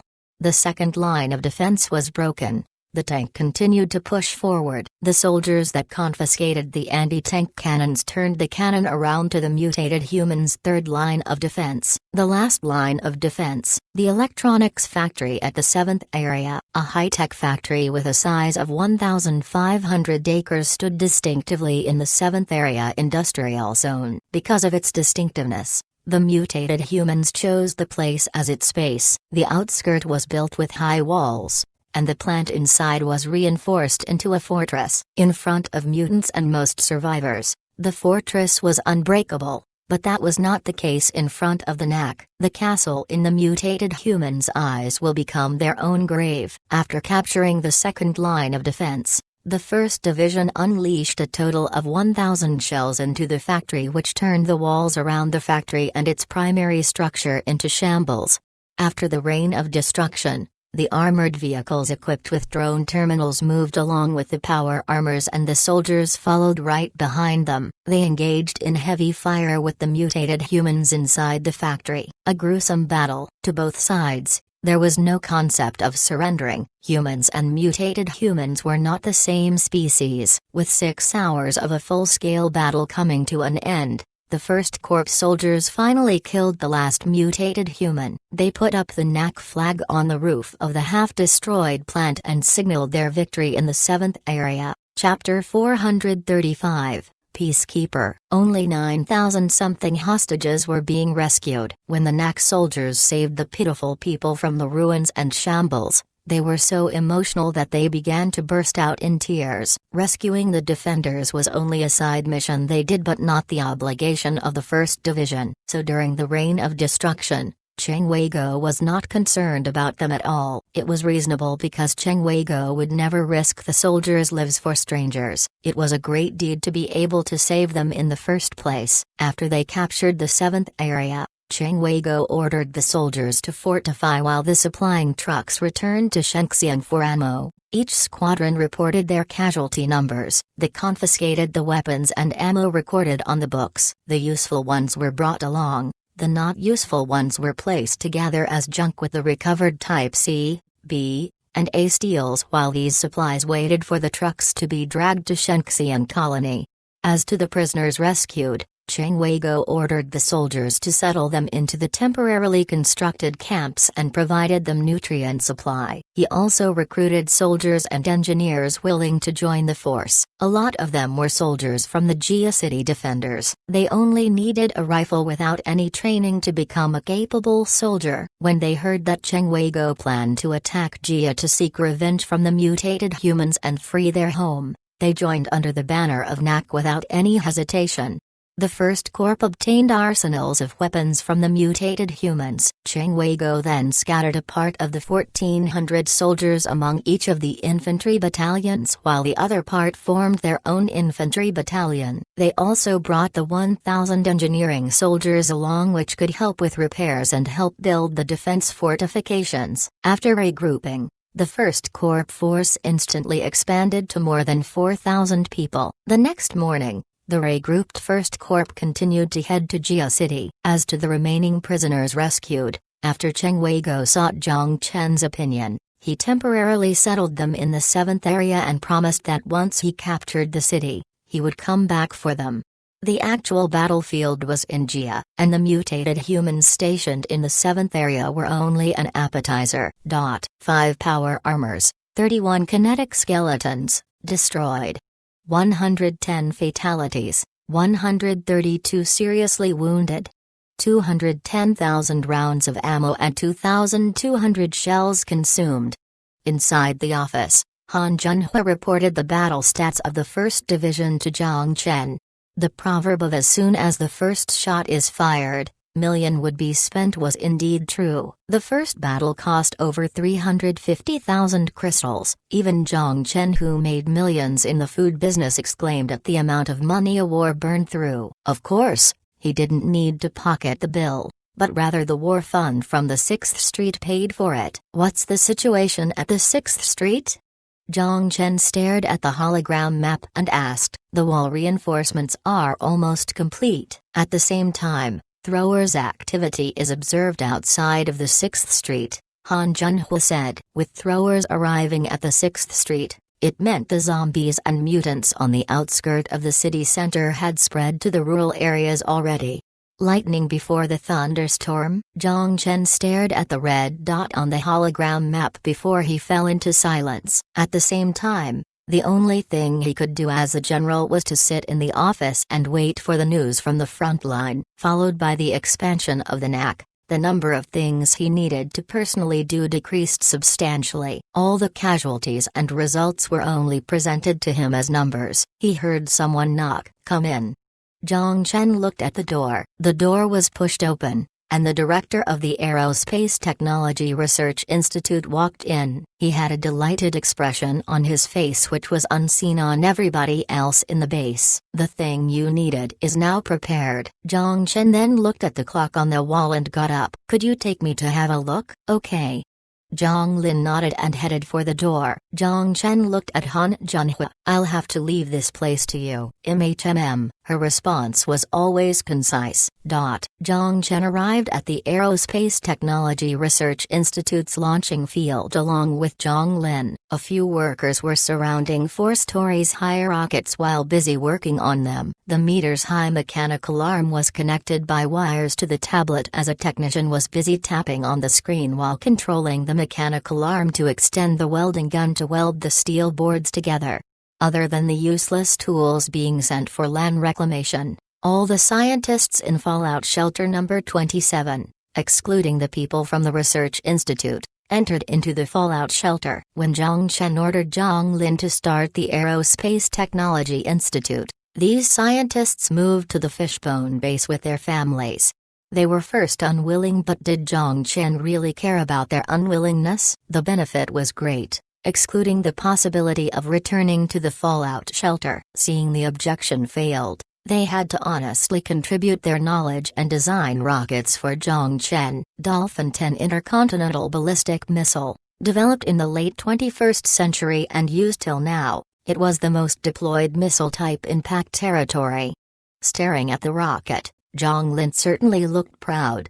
To create this missile, he spent a lot of efforts learning. Although he didn't know why Zhong-chen needed a weapon that could hit the Western Hemisphere, he still followed Zhong-chen's order. This one missile spent more than 1 million crystals in supplies. Zhong-lin had repeatedly received rolled eyes from Wang Qin. Out of all the projects at the base, the Research Institute spent the most crystals because a lot of parts could not be produced, so they must pay expensive commission to explorer teams that headed out of the province. For example, the propulsion engine of the missile was transported from the shambles of the Taipei launch base 600 kilometers away from Wanghai. To transport this propulsion engine, the mercenary groups had to take the risk of being shredded to pieces by mutated sharks, so the commission was indeed not low. But regardless of her rolling her eyes or not, she still had to grant the budget since it was the project personally approved by the general. Why is it called the Dolphin? That's a strange name. Jong-chen was intrigued. Deployed under the ocean, peace ambassador, you know. Zhong-lin used a welding gun to knock on the base on of the missile as he chuckled. Jong-chen first took a moment to process his words before understanding the meaning behind it as he laughed along. Peace ambassador, a play on words.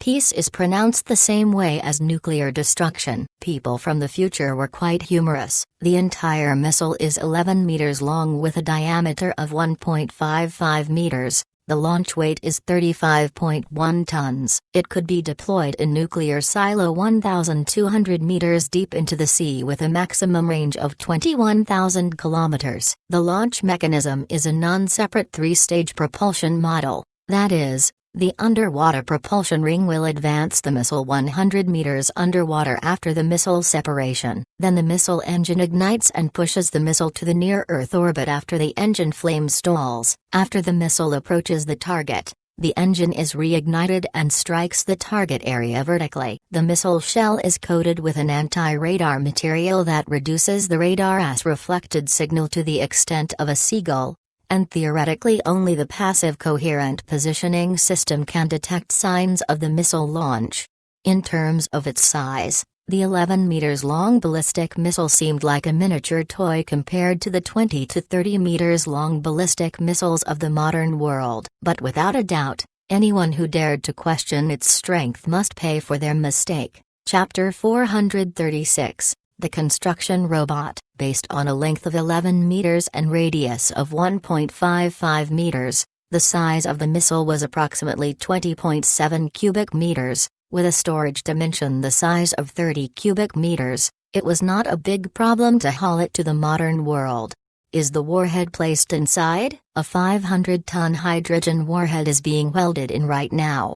Zhong-lin pointed at the mechanical arm. What's the meaning behind a 500-ton hydrogen warhead? 4 numbers could be used for reference. Personnel exposed, 4.1. Personnel in a tank, 1.9. Personnel in a bomb shelter, 0.7. Personnel in a fallout shelter, 0.46. The 4 numbers refer to the lethal striking radius to personnel by a 500-ton hydrogen bomb in kilometers. It doesn't include the radiation damage. Of course, It was estimated based on the modern world standard. The power armor and tank in the Apocalypse were often designed with a lead fiber insulation layer which was highly effective against radiation damage. Because of this, the purpose of a nuclear missile was often to cripple the enemy's basic infrastructure and prevent the light infantry from entering the battlefield. Only 2 or 3 deployed under the sea were necessary for the almost impossible to intercept 500,000-ton nuclear warhead to create nuclear deterrence. Once Xin announced itself as a nuclear nation with possession of global strike capability, even if they wanted to plot against Xin, they would have to weigh in the total worth of New York and Washington. Deterrence was enough. If possible, Jong-chen hoped he would never use it, because once the button is pressed, the thing could not be stopped. Even with the technology in the 22nd century, it could not stop the brutal yet straightforward weapon. How many warheads can be produced with the remaining nuclear material? Jong-chen asked. Including the uranium as well as the nuclear material confiscated from the 6th Street, probably 2 more. Zhong-Lin estimated and gave a conservative number. The material required for the production of the dirty type thermonuclear weapon is mainly tritium and tritium-lithium, while uranium-235 is only the initiation device. There is only one way to get tritium on the wasteland, and that is to extract 1 or 2 grams of tritium from the nuclear materials that have not been used up. Of course, it was much easier to produce the non-dirty type thermonuclear weapon. Helium-3 would be extracted from a commercial type nuclear fusion battery as raw material. However, because helium-3 and deuterium thermonuclear reaction will only produce non-radioactive protons, the use of helium-3 as nuclear warhead raw materials will not produce radiation, so that the deterrence would be much smaller. Such technology has yet to be developed in the modern world. Even if the technical capacity were there, it would be hard to achieve, because the total helium-3 reserve was estimated to be 500 kilograms. The closest helium-3 mine was located on the Moon. Jong-chen nodded as he was pleased with the result. Great. Your next mission is to create 2 more peace ambassadors. Are you planning to use these to clear out mutants? Allow me to be frank, nuclear weapons damage to mutants are not ideal. Those things crawled out of the nuclear crater in the first place, and the nuclear crater produced from the explosion may be used as a nest for mutants like Deathclaw. Zhong-Lin hesitated for a moment and reminded him. Of course it will not be used against mutants. If I wanted to blow mutants up, wouldn't it be better for me to get artilleries to launch the warheads? What's the point of creating an intercontinental ballistic missile? As to the purpose, you don't have to worry about it. Just help me move this missile to the backyard of the mansion. As soon as Jong-chen finished, he laughed. As the general, he didn't need to explain his actions to anyone, and because of that, Zhong-Lin only let out a sigh wryly before he began ordering people to transport the Dolphin 10. Returning to the backyard of the mansion, Jong-chen began to disassemble the 8 containers brought back by Wang Zhou from Camp 27. The 400 tons of equipment included 2 construction robots, an underwater flotation device with a maximum capacity of 4 people, and a construction mining module that could be installed on the underwater flotation device.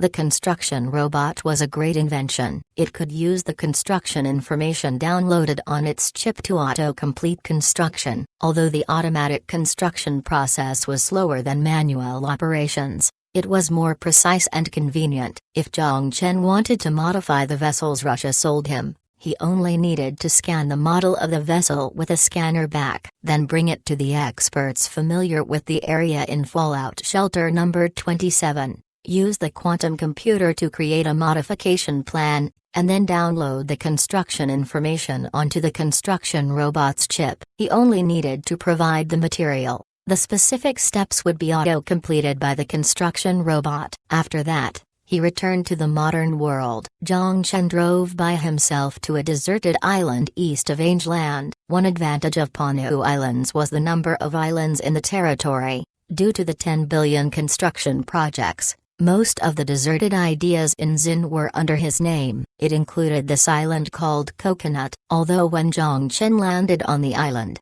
he didn't see a lot of coconut trees, There were mainly short woods typical to rainforests and the barren gravel. After a trip to the apocalypse, Jong-chen first brought back the 2 construction robots and a drone terminal. The robot was 1.5 meters in height with a fluid-looking shell. Although it looked a bit dumb, it was meticulous in its work. The crab-like claws were equipped with welding equipment, multi-use wrenches, and other tools. The half-belt half-walking base could move rapidly on flat ground while being able to traverse in complex terrains. Jong-chen installed a drone terminal in the dense forest in the middle of the island and released 20 hummingbird drones to scan the less than 1 square kilometers wide island, and then he registered the hologram map onto the control of the construction robot. After the data finished uploading, Jong-chen made several runs and brought the components of the underwater flotation device, the solar generator, as well as some reinforced steels and concrete over. Jong-chen first marked the area where the supplies were stored on the island and then chose a relatively high point on the 3D map for the location of the solar panels. The 2 construction robots immediately turned its belts and moved to the components of the solar generator. After they transported the parts to the targeted location, the 2 construction robots skillfully began to assemble the solar generator together. Jong-chen only waited 15 minutes before the 2 robots completed the work. "This is amazing." Jong-chen examined the masterpiece of the 2 robots as he exclaimed out loud, "The technology from the 22nd century. The ability to complete constructions automatically. It made building things as simple as RTS games. Just build wherever you click." If this technology were introduced to the market, a lot of construction companies would kill to get their hands on it. Of course, Jong-chen would not introduce it to the world in the next little while. The really good things must be kept in his own hands. He'll introduce it once he gets bored of it. With the tablet in his hand, Jong-chen sent the 2 robots to be charged on the drone terminal. Then he set a project to construct a 2-dock harbor and then added the assembly of the underwater flotation device onto the construction list. With the symbol of, he only needed to wait for construction to finish. To ensure the safety and privacy of the island, Jong-chen deliberated for a moment before he decided to not station any soldiers of celestial trade. It was not that he didn't trust his own soldiers, but he was afraid people who kept an eye on Celestial would notice this place. Once the island is stationed with people, it meant constant supply to the island, which would reduce the hiddenness of the Coconut Island. At least before the construction robots finish construction, it was better to keep it as hidden as possible. For now, the best security would be the drones. Returning to the drone terminal, Jong-chen changed the drone's mission from reconnaissance to alert. Once the drones notice any boats approaching, the 4th-dimensional messenger device located inside would alert his EP. After all this, Jong-chen stretched his body and returned to the apocalypse. But what he didn't expect was that just as he returned, he encountered a severe situation. Chapter 437, A Sea of Zombies. Standing on top of the patrol tower, the pack of zombies swarmed together to form a sea of zombies. This scene could only be seen in the city center before, but now they were here in the quiet rural areas. No one knew why the mutant flood erupted. Maybe it was because of a lack of living space in the city center, or possibly because of the desire to hunt in groups. Regardless, they were here. This despairing scene made any bystanders uncomfortable. The 20-meter-high wall couldn't bring a sense of security to the people, because, amidst the howling noises, a thrower, with tumbling steps, ran to the fishbone base wall and tossed the infant zombie in its hands at the soldiers on the wall. The infant-sized zombie screamed with its dry lips and leaped at the soldiers firing on the wall. Then it suddenly exploded. "Ah, my eyes!" A soldier with acid splattered in his eyes covered his face while he howled and rolled on the ground. He was better off than the others because the 2 soldiers at the center of explosion instantly lost their ability to breathe. "Fu K, it's the thrower, get it!"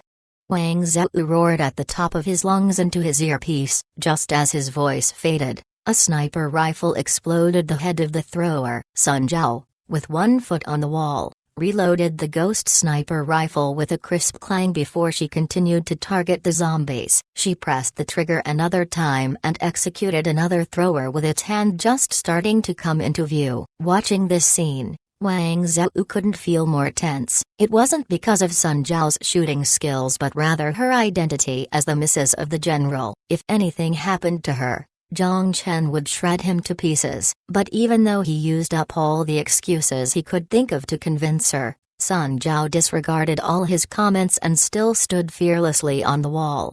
Objectively speaking, Sun Zhao was the person with the strongest combat abilities in the entire base. The soldiers standing there had barely gotten training for more than a year while Sun Zhao started roaming the wasteland from a very young age, more than 10 years in total.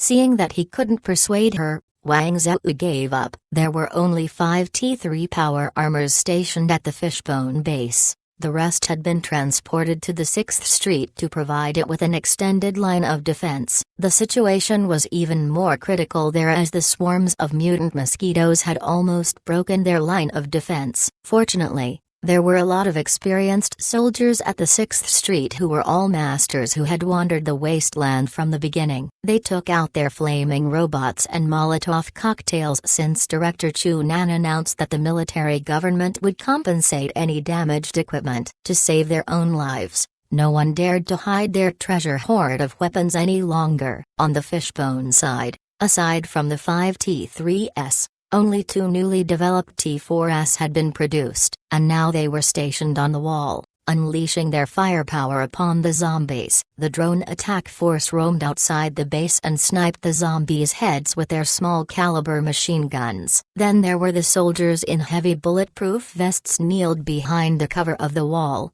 their backs carrying a cylinder full of organic fuel. With their flamethrowers ready, they were cautious of any flying mutants that could appear. Whether it was the light infantry with Reaper assault rifles or gunners firing machine guns, all the combat units on the wall had the same mission.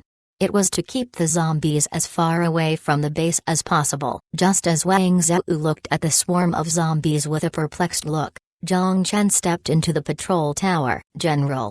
Wang Zhou saluted. "How's the situation?" He had only been gone for a few hours as the situation deteriorated to this point. As he stared at the endless sea of zombies, he suddenly felt like the base was a small boat in a massive ocean. "Terrible. There are too many zombies," Wang Zhou said with a bitter smile. The zombies wouldn't die unless they were hit in the head. After fighting for so long, even though the wall was packed with fully equipped soldiers and sentry guns firing, the zombies still managed to reach the bottom of the wall. Below the wall, the zombies raised their heads and screamed ferociously. They extended their arms, attempting to reach the 20-meter-high wall, pass over it, and rip apart the humans on the other side. The zombies in the back swarmed in and used the zombies in front to boost themselves up, creating a slope made of corpses. This was what Wang Zhou was most afraid of. 20 meters was only 6 stories high. It would only take thousands of zombies to create a slope. And how many zombies were radiating out from the city center? It would be an underestimation to say a million. To prevent the corpse ladder strategy, the soldiers on the wall tossed grenades at the tightly packed zombies. But this was only a band-aid solution, as even though grenades could do significant damage to the zombies, their corpses would still remain behind the wall. Through the bulletproof glass, Jong-chen gazed at the countless broken faces. Occasionally, a few infant zombies would smash into the glass of the patrol tower, creating dark green stains. "General." Wang Zhou took a deep breath and carefully opened his mouth. Jong-chen asked, "Your missus is there?" Wang Zhou pointed at the wall. Jong-chen watched Sun Zhao firing her sniper rifle as he spoke helplessly. "Just let her be." He could understand her intentions of wanting to help. Right now, they were only in the initial stage of the mutant flood, so it wasn't too dangerous for her to be on the front lines. He might as well just let her be, especially considering her combat abilities. She would be okay even if everyone else on the wall died. "What's the status of the roar mortars at the base?"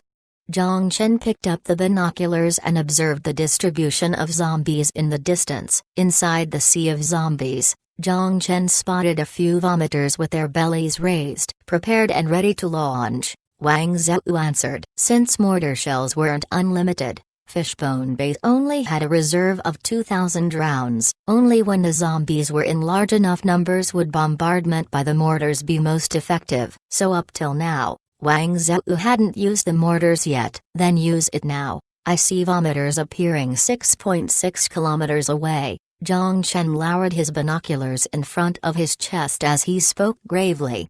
Wang Zhou was shocked as he immediately picked up the binoculars and looked into the distance. He was too busy having a headache about what was happening that he forgot to check the horizon. Wang Zhou put out the order. Attention mortars, angle 72 degrees, distance 6.5 kilometers. Fire. Roger. The sound of shells being unloaded transmitted from the square at the center of the base. The 10 mortars formed a formulation with 10 soldiers operating them. The shells were launched into the sky with an electromagnetic propulsion with a maximum range of 12 kilometers. The mortars could launch 20 shells per minute on average. In just a minute, 200 shells were fired. In their field of vision, the 20-something vomiters were instantly covered by the shells raining down from the sky. Thick smoke engulfed the sky. A minute later, new zombies made their way through the thick smoke, and the vomiters were blown to pieces. How many shells can the military plant produce?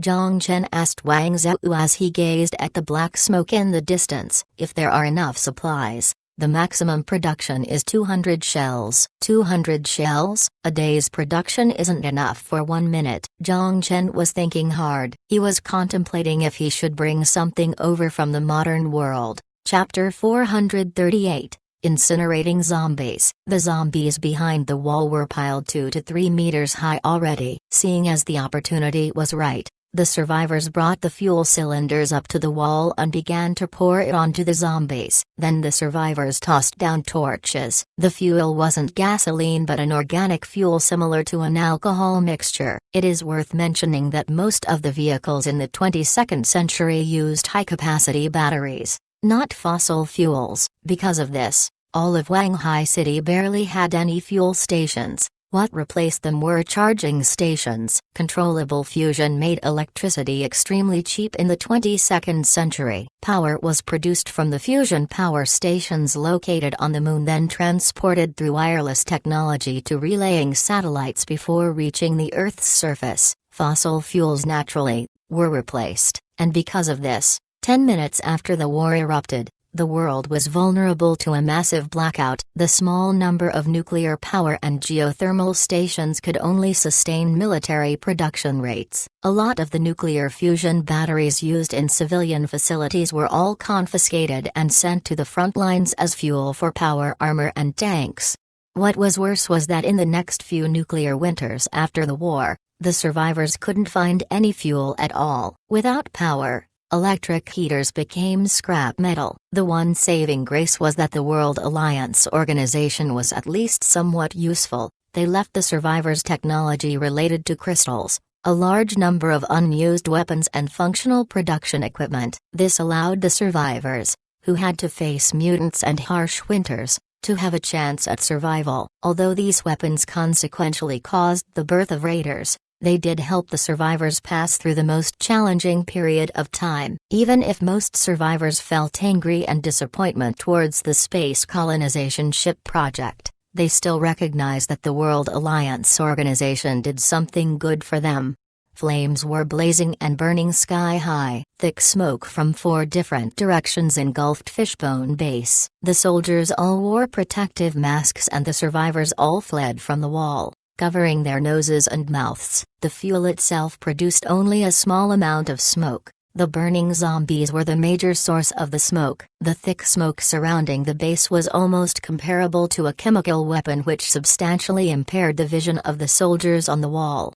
It wasn't easy to produce the fuel. Aside from requiring carm tree sap as the raw ingredient, the fuel consumed 1.3 times the electricity compared to the heat generated through burning. With 20 cylinders dumped down, it used a total of 15 tons of carm tree sap and 5,000 crystals. War is the same as burning money. Jong-chen just witnessed a fine example to this point. Because of the obstruction due to the smoke, The zombies couldn't rush up the wall for the time being. Aside from retaining the instinct to hunt for people, zombies also retained a fear of flames. Although they wouldn't necessarily flee, zombies wouldn't come any closer either. After the drones confirmed the zombies halted their attack, the soldiers on the wall finally got some breathing room. Soldiers with sore shoulders and necks all sat along the wall while volunteer workers and women headed onto the wall, bringing nutrient supply, water, and towels to the people protecting them.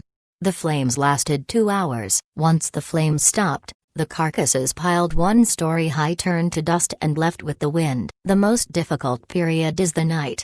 Wang Zhou, with eyebrows furrowed, stared at the outside. Can the soldiers handle it?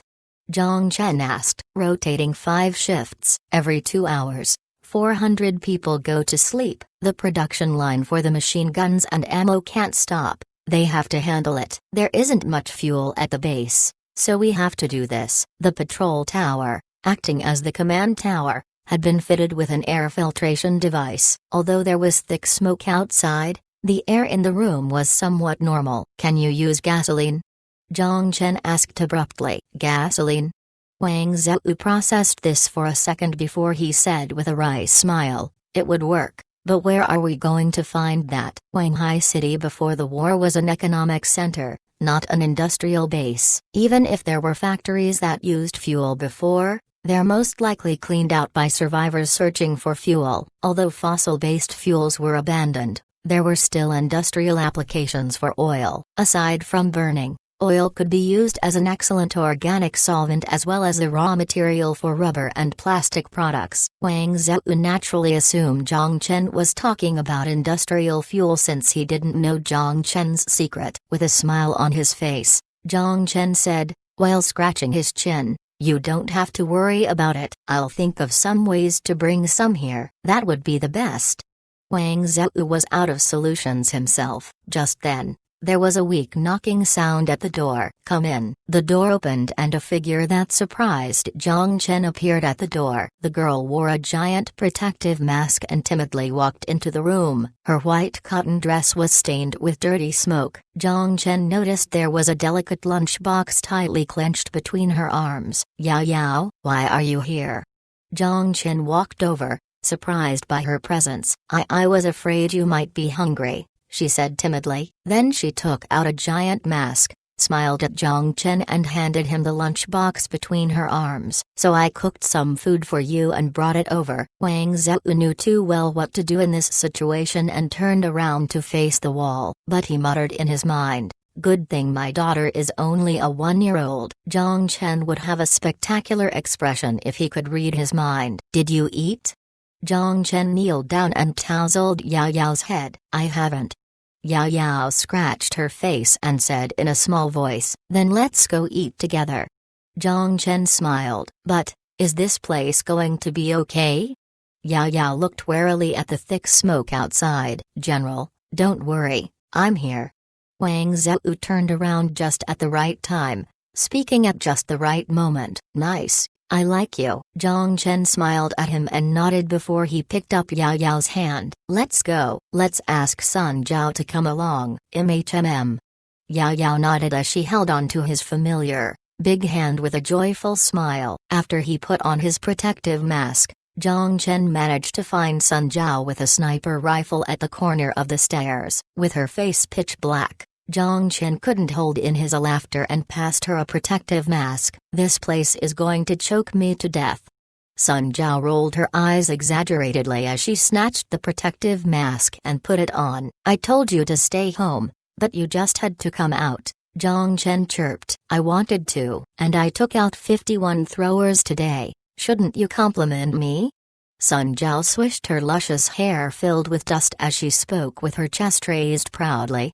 If you dare to get hurt, I'll make sure you learn a lesson or two. Jong-chen gave her a hard stare, although no one could see his expression behind his giant mask. Chapter 439, The Heartwarming Bubble Bath. When they returned home, Sun Zhao didn't even take off her mask before she ran into the shower. Although she didn't care about her appearance on the front line, The civilized side of her loved being clean in her everyday life. She definitely didn't want to expose her ugly side to the people she liked. Although Jong-chen thought Sun Jiao with a face covered with dust and soot was still cute, there were 2 bathtubs in the mansion. Jong-chen also wanted to take a shower after sneaking out from the smoke of the burning zombies, but when he realized there were only 2 bathtubs, he met a pair of big, timid eyes filled with hope. If we bathed together, Yao Yao wouldn't mind. With a completely red face, Yao Yao buried her head, her fingers twisted together. After wavering for a moment, she worked up the courage to continue. And Yao Yao has great back-rubbing skills. If you don't believe me, you can ask Ziru. Without any impure thoughts, and purely because he didn't want to reject the eyes filled with hope, Jong-chen gulped and led her soft hand into the washroom. He felt like he was a thief. Jong-chen sat in the bathtub filled with bubbles as the girl hummed cheerful tones while she rubbed Jong-chen's back. Her wet strands of hair, mixed with a refreshing fragrance, constantly stroked Jong-chen's back because of her movements. The on and off coolness somehow made him lose control, especially since the soft hands seemed like they had some magical effects as he felt all his weariness being washed away. Needless to say, it was a delightful experience having a lily rubbing his back. Yao Yao, grow up sooner, Jong-chen muttered in his mind. When would the inducer effect be alleviated? Turn around, the front needs to be washed too. Yao Yao didn't notice the change in Jong-chen as she spoke to him in a cheerful tone. Jong-chen felt a warm itching beside his ear and he inhaled deeply. He used some bubbles to cover up his waist while forcing a smile. I can do it myself. Yao Yao turned her head and her cute mouth moved. Okay. Just as Jong-chen felt relieved and thought it was over, the sound of water came from behind him. Yao Yao stood up, held the side of the bathtub, swiveled her smooth legs, and carefully turned around before she sat back in the water. After she gained her balance, Yao Yao nervously shook her legs in the water and said what she had been hoping with a blushed face. Could you help Yao Yao rub her back? Jong-chen's instincts told him it was better to say number, but the cute voice made it impossible to refuse. When the blushing Yao Yao and Jong-chen came out of the bathroom, it was already dark outside. In the dining room, the 3 girls had already been waiting for a while. The hungry Lin Lin pouted and sat in front of the table with her chopsticks. When the 2 latecomers finally appeared in the hallway, she secretly peeked at them before moving her gaze away. Sun Jiao and Sun Ziru gazed at Jong-chen slyly. One was slightly jealous, the other had other nefarious intentions. Jong-chen felt awkward under their gazes. He sat down while scratching his nose while Yao Yao, with her face still red, ran into the kitchen. When he sat down, he felt 3 pairs of eyes focused on him. Did you eat her? Sun Jiao grinned. No. Jong-chen shook his head as he had a wry smile. Am I that big of a pervert? The 3 girls all nodded simultaneously. Jong-chen's expression changed as he wanted to rebut, but he didn't know what to say, so he stared at Lin Lin instead. Why are you involved in this? Aren't you afraid I'll turn into a pervert? For some reason, Lin Lin didn't use her loud mouth and only made a funny face at Jong-chen before she looked away. Something feels odd. Is she sick? Jong-chen wondered. When he recalled the last time Lin Lin coughed, he felt concerned. Although Lin Lin always argued with Sun Jiao and himself, she was a kind person, digitalized human, inside. But just as he was about to ask about her health, Yao Yao brought some steaming food over. Time to eat. We're eating hot pot today. Yao Yao happily removed the cover of the pot. Smells so good. Finally, we can eat. I'm starving. Lin Lin stood up excitedly and reached out with her chopsticks first. No one's trying to fight you for it. Sun Jiao rolled her eyes. If you're slow, the delicious lamb rolls will be gone. Lin Lin chewed while she smirked. The question hanging in Jong-chen's mind was quickly taken over by the happy atmosphere. Considering how energetic Lin Lin looked now, he didn't ask more. Perhaps it was just an illusion, maybe she's okay now, Jong-chen thought in his mind. After dinner, Sun Jiao left with the sniper rifle again. Jong-chen rested on the sofa for a while before he headed to the backyard. Since the apocalypse lacked fuel, He planned to bring back some gasoline. Speaking of gasoline, when he saw the swarms of zombies, he suddenly had an idea. What if he brought back weapons from the modern world? He always had the perception that the weapons from the modern world were all subpar in penetration and stability compared to the arms of the apocalypse. And since the apocalypse had never lacked weapons before, he never considered this option. But when he carefully thought it over, weapons from the modern world weren't necessarily useless, at least when used against flesh. There wasn't much difference between the Reaper assault rifle and AK-47. A headshot yielded the same result, with the only problems being recoil and accuracy. If they weren't being used against zombies with higher mutation levels or mutants with stronger defenses, modern weapons could still be useful in the apocalypse. A lot of the pistols and rifles created by survivors weren't necessarily stronger than their modern world counterparts. Of course, this wasn't to say Jong-chen planned to bring light weapons back. Fishbone Base had a high reserve of ammo and rifles, and the ammo production line was also in steady production. As to what exactly to bring, he needed to think carefully. The most crucial task was to solve the fuel problem. "Do you need my help?" Just as Jong-chen reached the door, Sun Ziru stopped him and said with seriousness, "With my abilities, I can be helpful in combat. The ability to explode crystals, it will be helpful, but it'll burn too much money." Jong-chen muttered in his head. "It's okay, your sister is giving me enough of a headache." Sun Ziru gave up the idea. "Be careful when you're out there, MHMM." He nodded with a smile. He put on the protective mask and left again. Chapter 440, Purchasing Gasoline. The scenery changed and the repressive atmosphere instantly vanished. Interdimensional travel took him to Coconut Island. As part of his routine, he confirmed that there were no calls before he headed to the beach. The two construction robots were still working meticulously on the construction site. After he checked their progress on the tablet, Jong-chen let them be and boarded his boat. He took out the backup oil canister and filled up the boat before he soared to Koro Island. It was deep into the night. Only a few scattered lights were visible in the city center. Jong-chen didn't immediately return to his mansion when he got off the boat. Instead, he drove to a gas station at the southern end of the island. When Jong-chen parked beside a self-serving pump, he honked a few times. Immediately after, the employee working the night shift walked out. The man in uniform rubbed his eyes while walking out sluggishly. He had been taking a nap. Most of the citizens in Xin were bilingual. Kebble glanced at Jong-chen in the car, yawned, put his hand on the roof, and spoke in annoyance. "How much do you want to add?" "As much as possible." Kebble took a moment to process what he just heard and tugged on his mustache. "How much?" Jong-chen didn't want to waste words on him as he took out a stack of cash and slapped it onto his car hood. $2,000. Please prepare a few barrels for me, just in case. He usually kept some cash in the storage dimension. $2,000. Kebble was instantly awake. He didn't move, but he looked suspiciously at Jong-chen. $2,000? Why do you need so much gasoline? He had to ask because Xin wasn't completely at peace, which made everyone uneasy. If he sold this much gasoline and someone used it for terrorism, he would be the one to blame. Even if selling this much gasoline would get him more commission at the month's end, he was afraid to sell this much right now. Jong-chen let out a sigh, took out the presidential palace document and waved it in front of him. "It's not good for you to ask too many questions, buddy." Kebble took a look at the document and all his suspicions disappeared. To be able to freely enter the Xin presidential palace, this guy was definitely not a terrorist and likely working for the president. "The barrels are in the warehouse. Wait a moment."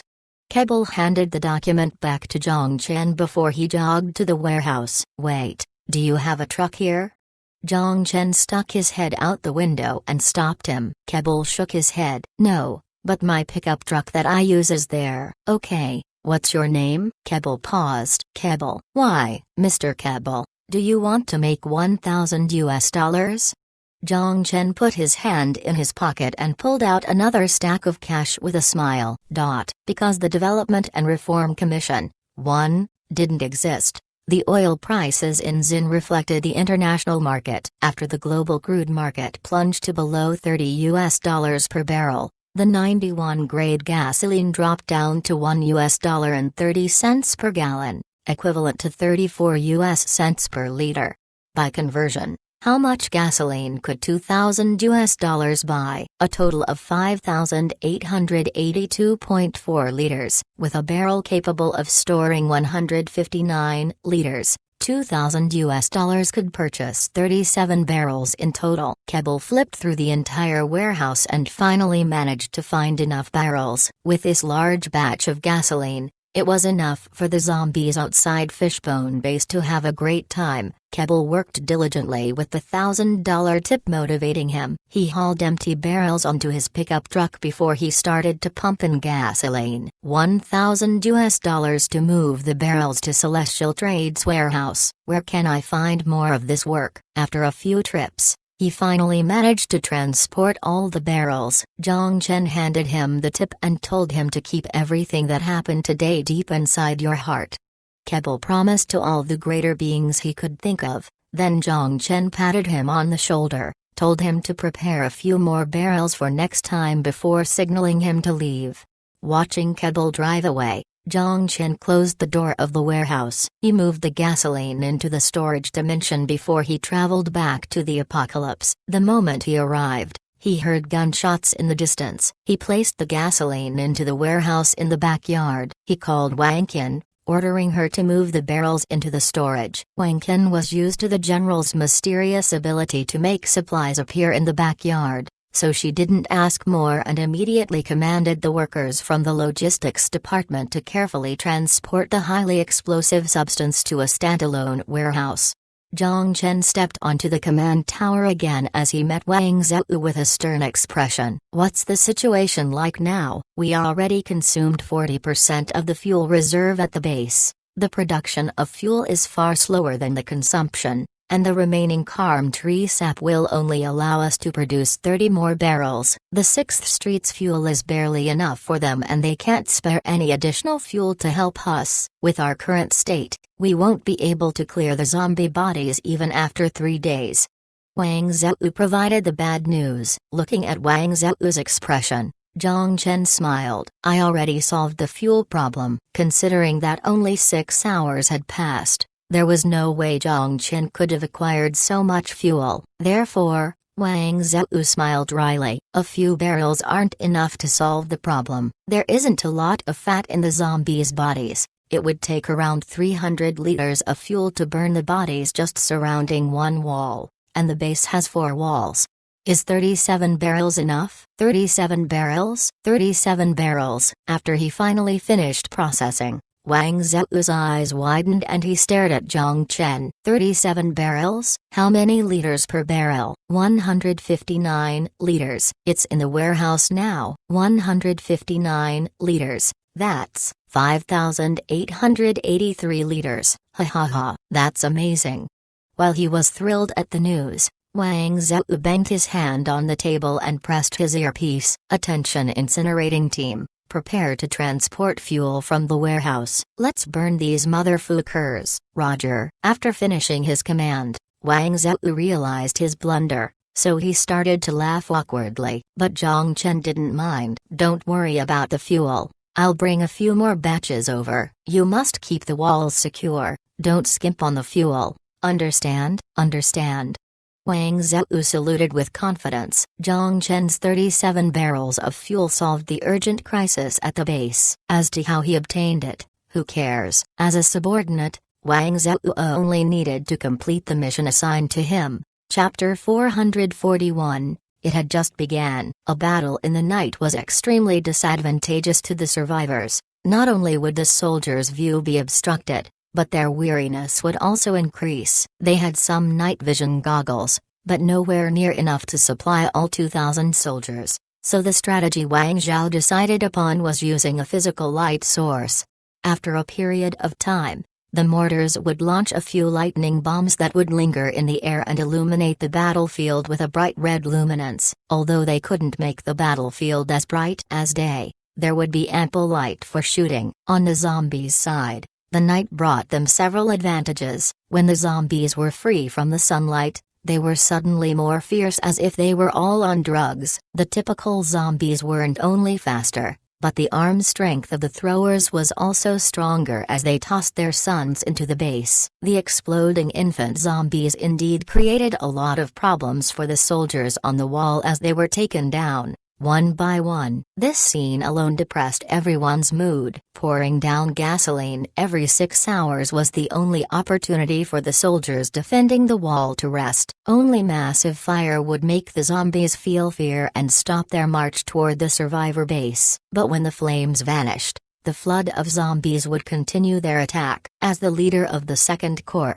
Wang Zhou didn't get much shut-eye during the night. He only took naps on the sofa when the zombies were being burned. Jong-chen took Sun Jiao back to the mansion at 12. Although Sun Jiao wanted to do everything she could to protect the base, Jong-chen wouldn't allow her to fight in a fatigued state. But speaking of Sun Jiao, Jong-chen originally thought that a single person couldn't have a large impact on the battlefield until he discovered that she made a huge difference. Her precise shooting meant that a lot of throwers were unable to attack before their heads were popped off by the sniper rifles. After 6 hours, over 200 throwers died by her gun. While the kills boosted the soldiers' morale, the pressure the east wall faced was also significantly alleviated because the east side was facing the city center. For now, the greatest threat posed to the soldiers on the wall was the throwers. The next morning, the zombie attack slowed down. Even during the mutant flood, the concentration of zombies wasn't uniform. After the conclusion of one wave, there would be a short or long dormant period. Until the next wave arrived, the base was safe. Standing on top of the wall, the scene on the outside was glorious. The wall was burned to a crisp black. The coal and bone dust mixed together to form patches of black and white while a repulsive burnt smell drifted through the air. The burning of gasoline created a 7-meter vacuum outside the wall, but further outside the wall was still a pile of corpses. The remains of zombies began to let out a disgusting smell. The previously unrotten skin tissue maintained by the X1 bacteria began to deteriorate. Mosquitoes and flies began to circle the air. The plate-sized flies and human leg-long mosquitoes sent a chill down everyone's spines just by their appearance. The occasional zombie that blankly wandered around the wall was quickly shot. "Is this it?" On top of the wall, Jong-chen asked Sun Jiao beside him. "It's only the beginning." Sun Jiao, with an SK-10 in front of her chest, sighed. "Just the beginning?" Jong-chen gazed at the mosquitoes and flies that were beginning to accumulate. Typically speaking, the more mutants in the area, the fewer the zombies. The distribution of the two was inversely proportional. Now that the concentration of zombies decreased, it wasn't a good sign. "How long will this mutant flood last?" Jong-chen asked wryly. "Until Wanghai City can return to a state of balance." Sun Jiao shrugged. Any creatures, including the zombies, would have an instinct to create their own space for survival. Once the population exceeded the threshold, the city center could no longer contain all of them. So they had to expand outward and increase the radius of the city center. Waiting alone would not end the mutant flood, only killing all the zombies and mutants migrating outward would end this war. If not, they would have to give up their own territory and migrate further. On the wasteland, where anyone could become mutated, natural selection remained the law. A zombie in the distance moved in their direction, so Sun Jiao grabbed the laser rifle hanging in front of her chest, extended the barrel, narrowed her eyes, and pressed the trigger. A needle-thin blue ray flashed as a fist-sized hole was instantly burned onto the zombie's forehead. Black content began to flow out. It took a few more steps before collapsing to the ground. A few rays flashed, and a few zombies dropped dead. It didn't have the sound effect typically found in science fiction movies. Real laser rifles were silent killers. Although they had troublesome maintenance, expensive parts, limited range, and weak defense against EMP, making them far less popular than durable explosive rifles, Sun Jiao seemed to be particularly fond of them. Straight trajectory, no recoil, high power in close range. "It's a pretty high-tech weapon," Jong-chen said enviously while looking at the weapon in Sun Jiao's hands. He wanted to purchase a few of the laser weapons as part of his collection, but the 6th Street weapon shop only sold the C-type battery used for laser rifles, not the laser rifles themselves. Because he never saw one while he was at the 6th Street, he shoved the memory of it to the back of his head. The laser rifle was mostly used in space since no one dared to fire a standard rifle in gravity-free environments. Firing just one shot might not hit anyone before the person who fired it would drift away. This is considered high-tech? Sun Jiao rolled her eyes and retracted the rifle. Let's go down. It won't be safe on the wall in a bit. The mutant mosquitoes and the mutant flies? Jong-chen narrowed his eyes at the black cloud that began to form in the distance before turning around. Because of the appearance of flying mutants, Lu Huasheng immediately evacuated the survivors at the base and transferred them to the temporary emergency facility in the underground tunnel. Jong-chen didn't want to brag about his foresight, but the temporary emergency facility he ordered to be built was useful. The flying mutants could easily fly over the wall of the base, which would be a disaster to the normal survivors at the base. Hiding in the underground tunnel would protect them. After half a year of continual reinforcement, the primary transportation route between the 6th Street and Fishbone Base was fortified like an iron barrel. As long as both exits were secured, no mutants could attack them here. When Jong-chen and Sun Jiao headed to the community center, they didn't encounter a lot of people along the way. After arriving at the command center, they saw the only remaining person in the community center, Han Junhua. She had her arms crossed and was looking emotionlessly at the hologram map on the table. The red and blue dots intermingled together, marking the enemy and friendly forces. Just by the force distribution, the First Corps had gained the upper hand, but the expression on her face didn't indicate that at all. What's the situation on the West Line? Jong-chen immediately asked. A bit problematic. Despite her unchanging face, Han Junhua's voice betrayed a tone full of cautiousness. Chapter 442, The Struggle on the West Line. West Line, the rural area of Gia, 6 kilometers away from Gia Sports Center. Cheng Wei-go established a temporary command post there. He was standing in front of the hologram map with a finger pointed fiercely at the major roadways on the map. Then he dragged out an attack red arrow and ordered his teams to push forward. Attention Team 8. The mutated humans deployed a large amount of anti-air machine guns in the Sanshui Park. Your mission is to follow this line and penetrate the mutated humans' line of defense, and then take out the machine guns. Do you understand? Yes, sir. Attention Team 5. Attack. Damn it. Cheng Wei-go looked up at the orange cloud that exploded in the air. Wide-range electromagnetic interference bomb. It could disrupt any wireless signal in the area for up to an hour. Cheng Wei-go cursed out as he smashed the radio filled with static noises onto the table and sat down on the chair. The electromagnetic interference was useful to both parties. Without command, the troops in the front line would have to fight following their previous order.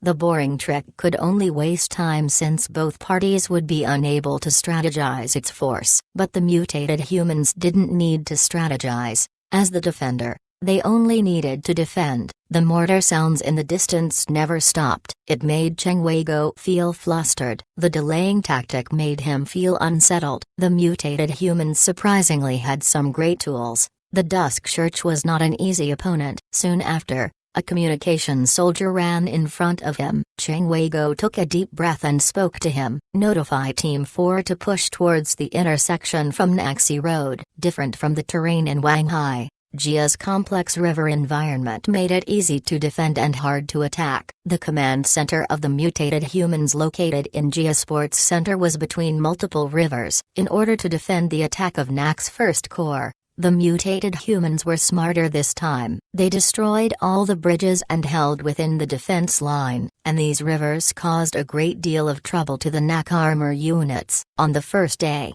the armored force of NAC was blocked at the highway entrance to the west of Gia. The bridge that stretched across the river were exploded into several segments. To allow the armored force to pass through, it took Wang Zhou some serious efforts. At first, they launched a round of artillery attacks at the mutated humans across the river, Then the engineering soldiers built a floating bridge. Only after they conquered the bank across the river did the armored force finally pass through. Once the tanks crossed the river, the situation became a lot more positive. The armored force led the way with the infantries immediately following. They advanced rapidly for 4 kilometers as the mutated humans suffered constant defeat. But the situation quickly became grave again. After they entered the city center, the number of rivers increased, which hindered the armored forces' advancement. The catastrophic defeat in the 7th area made the mutated humans realize the power of NAC's armored units. Therefore they set up the defense line along the river and persisted on fighting the battle in the streets. The mutated humans stationed in Gia were a much tougher enemy. Other than the annoying anti-tank cannons and mortars, the mutated humans acquired a tactical nuke somehow. 200 infantries without armor protection instantly dropped down, and even a Tiger II stalled. Fortunately, most of the people who died were new recruits from the 7th area. Cheng Wei-go's eyebrows only twitched as he didn't feel too pained by the loss. But regardless, the battle turned into a stalemate. To defend against the possibility of another tactical nuke being dropped, Cheng Wei-go had to extend the battle line and gave up on the strategy of a group attack. These mutated humans were definitely commanded by humans. There were around 20,000 mutated humans stationed in Gia, which was 5 times the 1st Corps force. Although the 1st Corps was equipped with a significant amount of heavy weapons and armored units, due to the complex river system, they were forced into a siege attack. The lightning war strategy is being obstructed. The 1st Corps may not be able to conquer Gia in a short period of time. Han Junhui crossed her arms in front of her chest and said while studying the hologram map, "I already said, it's too crazy to fight 2 battles at the same time." Sun Jiao scoffed and sat on the sofa. "Did you not consider the possibility of the mutated humans blowing up the bridges?" Jong-chen asked Han Junhui. A total of 217 bridges were destroyed. Based on PAC's road quality standard, destroying the supporting structure of a bridge would require at least 600 kilograms of explosives, Han Junhui said emotionlessly. 130.2 tons of explosives. The mutated humans had way too many supplies. Fu Ke, how did these monsters acquire so many explosives? Sun Jiao cursed out in frustration. 130 tons. Even if the entire 6th Street were turned upside down, there wouldn't be that many explosives. Even if the Dusk Church had strong financial backing, they were a force migrated from the Northern Alliance area. There was no reason they would possess so many supplies. Maybe it is not explosives, Jong-chen abruptly commented. Han Junhui and Sun Jiao both turned their attention to Jong-chen. Suddenly, Sun Jiao seemed to have caught on to something. Crystals. That's right. Sun Zhu said that her ability was induced through genetic engineering and not simply evolved from the genetic vaccines. Therefore, her ability is not unique within the Dusk, Jong-chen said gravely. The ability to explode crystals. Mutated humans and humans were archenemies. Only slavery and raid existed between the two with no possibility of trading. They acquired food through hunting the mutants. In the past 10-something years, they must have accumulated a significant amount of unused crystals. Other people might not be able to afford it, but the mutated humans didn't care. What are you saying? Han Junhui looked at the two, puzzled. Jong-chen and Sun Jiao exchanged eye contact before they told the story of Sun Ziru to her. Han Junhui lowered her head and deliberated for a moment. I have a question I don't understand. Why is the Dusk Church able to establish a partnership with the mutated humans? Did you ask Sun Ziru this before? Sun Jiao shook her head. She wouldn't make her sister recall the memory of her terrible past. Han Junhui then looked at Jong-chen. The mutated humans would require an improved FEV virus to obtain reproduction ability. And the Dusk needs the Garden of Eden technology in Fallout Shelter Row 05. The two parties have the same goal. The Dusk would leave the Earth without leaving a trace behind, so it was not possible for them to have future conflicts. Jong-chen organized the information he knew and explained. The Project Garden of Eden, when I was the commander in the 71st Mechanical Division, I heard some people mention that a state research institute was responsible for this area of research. It was rumored that once the technology matured, the challenges in space colonization would be solved. Han Junhui put her finger on her chin and muttered to herself. What if we provide the FEV virus to the mutated humans and let them fight amongst themselves? Sun Jiao suggested. That's impossible. If we did that, we wouldn't have a problem in the short term, but it will be extremely problematic in the long term, Jong-chen said dryly. Needless to say, the ugly mutated humans were better suited for this piece of land. The ability to devour the Deathclaw's meat, more poisonous than rat poison, raw and munch on unprocessed mutated fruits would mean that once these things acquired the ability to reproduce, humans wouldn't have a place on this planet anymore. Suddenly, Han Junhui raised her head and fixed her sight on Jong-chen. What if we change to a different perspective? We first find Fallout Shelter Row 05, then provide the Project Garden of Eden to the Dusk Chuck, which eliminates their motive to control Wang Hai. The mutated humans that lost their external support along with their military production in the 70 area will lose inevitably. Chapter 443, Destruction does not require technology. Release the Garden of Eden technology to Dusk. From humanity's point of view, it was a choice with only pros. But unfortunately, Jong-chen was a selfish person. He didn't mind that while he lived a great life, he could make other people live a good life. But there was a condition. The generosity must be given by him. Perhaps one day he would agree to build the Garden of Eden, but it must be a NAC-controlled Garden of Eden. As to releasing the project to other people, he would not consider the possibility at all. If their ultimate plan is to leave Earth by building a space colonization ship, then they don't have a conflict of interest with us. Han Junhui looked at Jong-chen. That's unfortunate then, they won't be able to leave. Jong-chen smiled. Han Junhui sighed and then looked at the hologram map with her arms crossed. Then war is the only option left. But from the ammo reserve left in Shenxiang, if we are unable to capture Gia in 10 days, we will have to give up 7th area. Shenxiang was where the raw materials originated, and the majority of firearm productions were located in the Fishbone Base and the 6th Street. Although they obtained a large number of mutated humans' weapons and steel, they didn't manage to discover any firearm production lines. If they gave up on the 7th Street and ordered the 1st Corps to retreat, that would mean that the crusade would be only half completed. The mutated humans could recapture the 7th area and use the long, harsh winter to regain their strength. If NAC suffered heavy casualties in the mutants' flood, then without a doubt the mutated humans would take advantage of this situation and declare war. If the mutants' flood persisted till next year this time, when the first mutants' flood erupted, the entire Earth was in a nuclear winter, and it was significantly colder than the past years. Jong-chen didn't think that the mutants would obediently go back underground during winter, so he could not bet on the fact that the mutants' flood would end by this year. Is it because of our ammo reserve? Jong-chen's eyebrows twisted together. It's mostly the mortar shells and the 5 kilograms and 10 kilograms bombs. We have ample in light weapon ammunition, but we can't conquer in exchange for lives. Han Junhui said without any emotional fluctuation. So, we are missing heavy weapons. Suddenly a smile emerged on Jong-chen's face. I have a solution. We just need more shells and bombs, right? Han Junhui looked toward Jong-chen. Are we going to transport it from the Fishbone Base with helicopters? Based on the reserve and production in the base, we don't have the capacity to support the 1st Division. The Fishbone unleashed 200 rounds of mortar shells, 300 rounds of 5 kilograms bombs per day. To sustain its consumption speed, ammunition production was already operating at full capacity. No need to transport from the base. I can take care of it from elsewhere. Jong-chen shook his head as an evil smirk appeared on his face.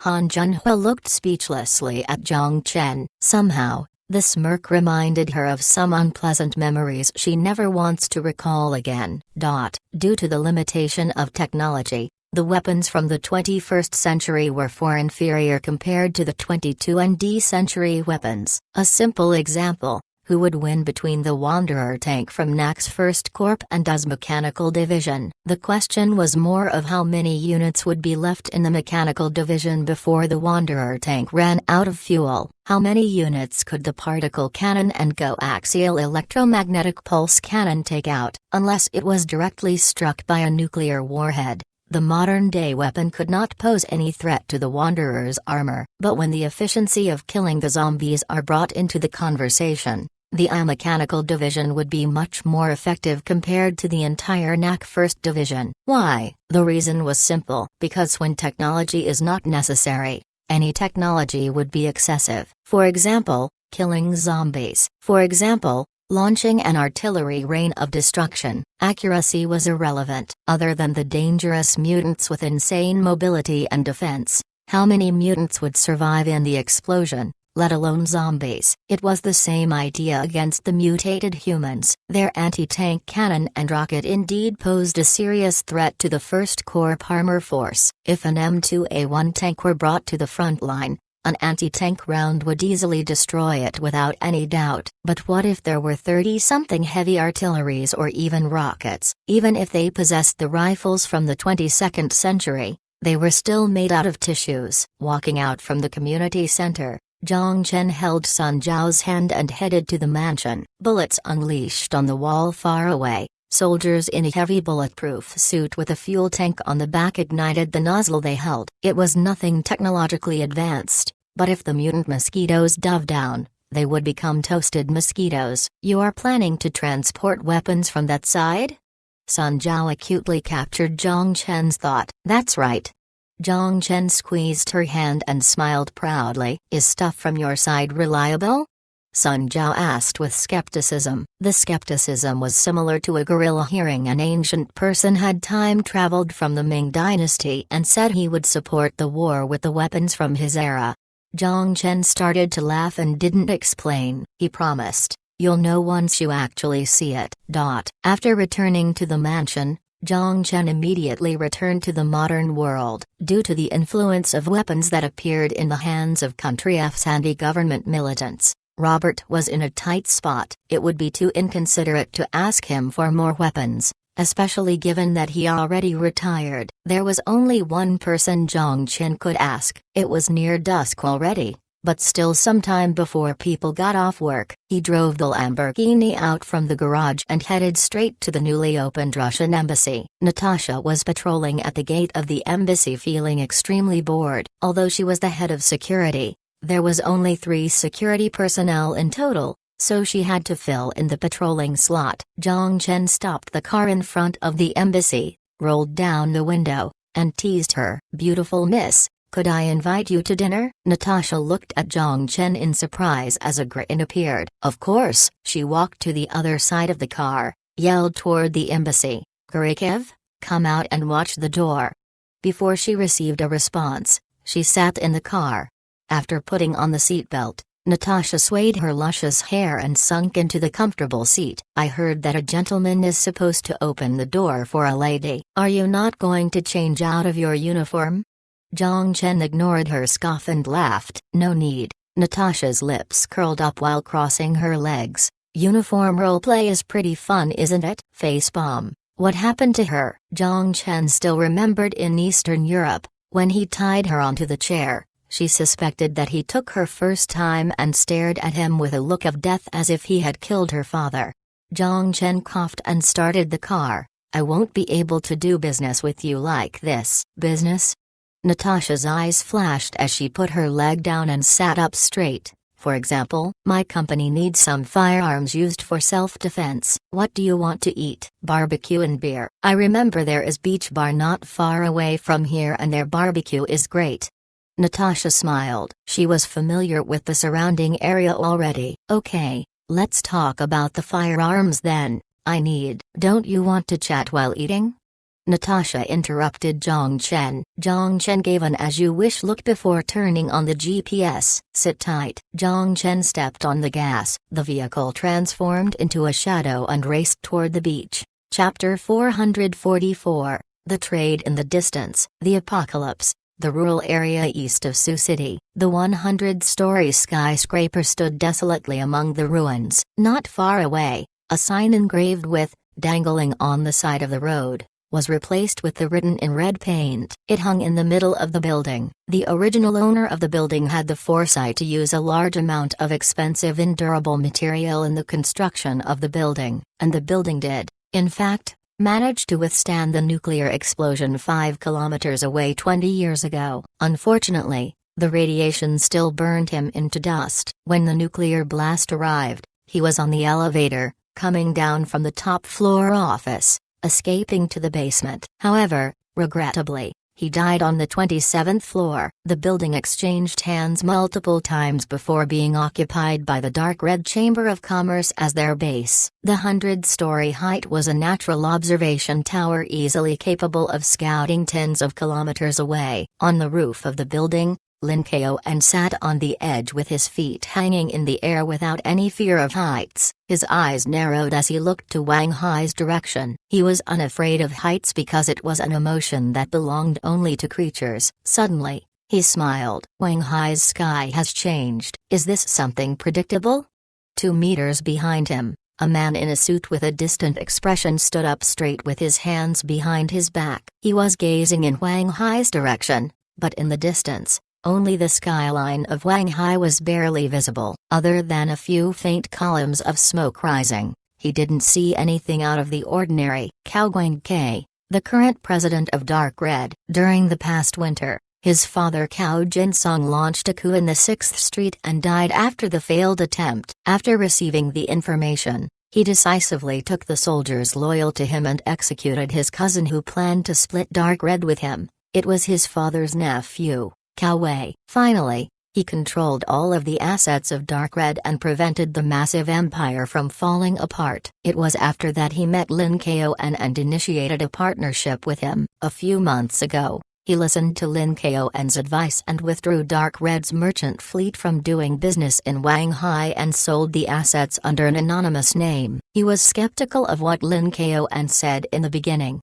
but the robot's words became true. A mutant's flood indeed erupted in Wang Hai. Of course, everything in this world has causations.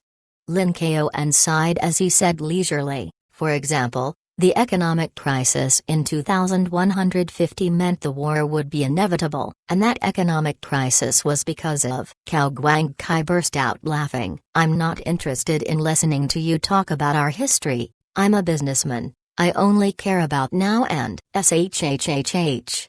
Lin Ko-en suddenly interrupted him and put his finger in front of his lips. Then, he put his hand beside his ear and closed his eyes. It looked like he was listening to something. Listen, they are talking again.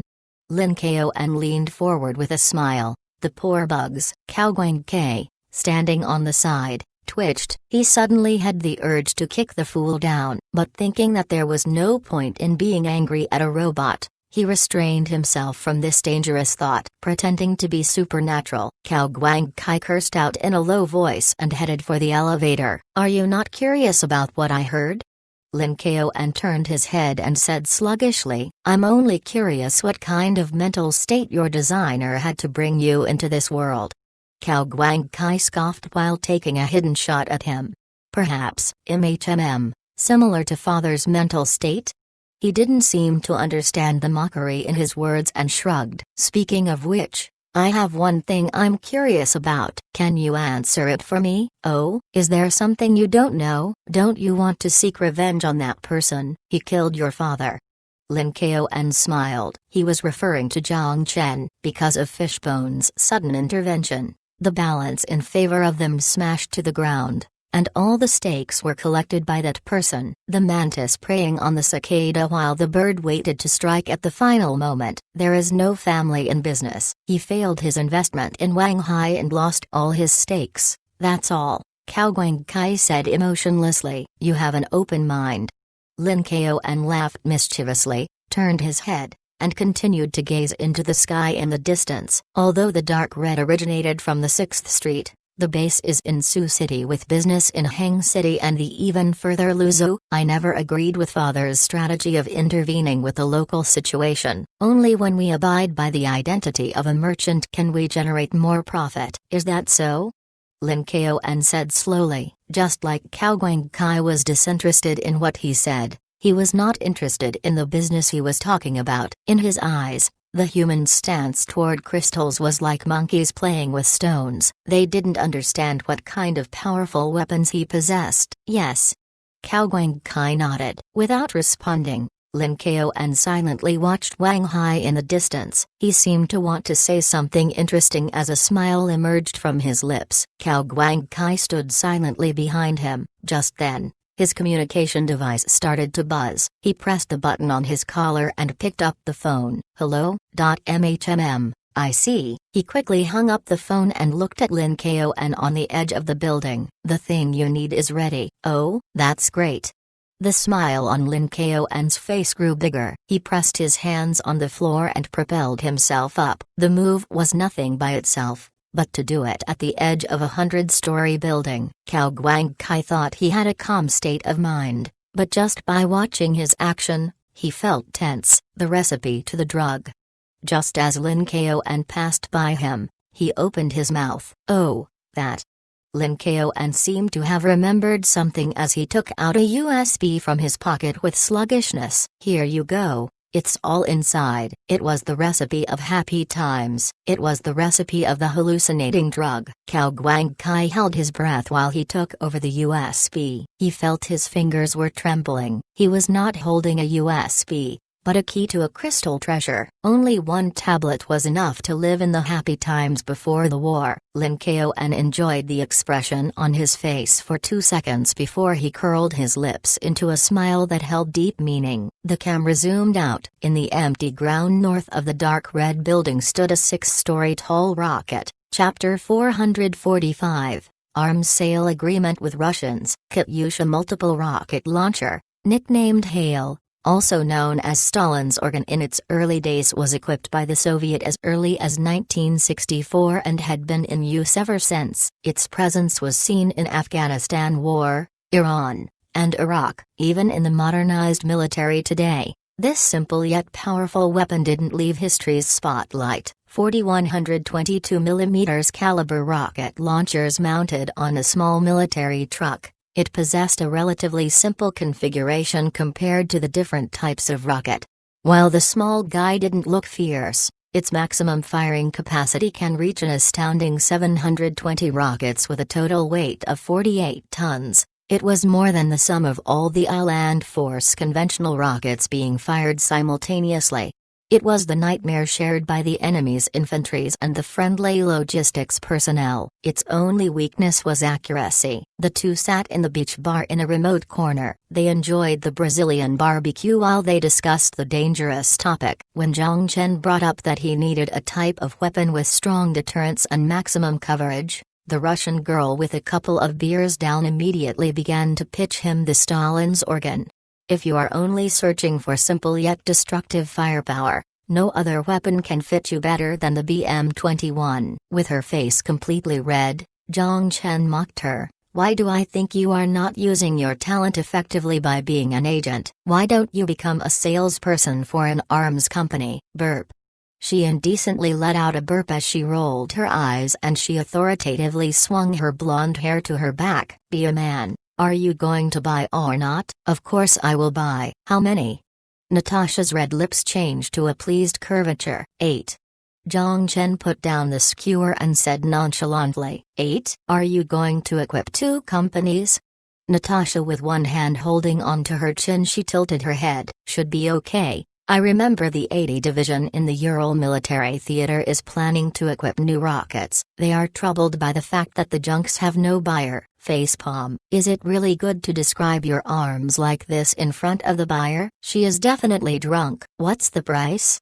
Jong-chen finished a skewer and asked. I'm not sure, but by crude estimation, it shouldn't be too expensive. The most expensive part is the ammunition. MHMM. How many rockets do you need? Jong-chen put up 4 fingers. 4,000?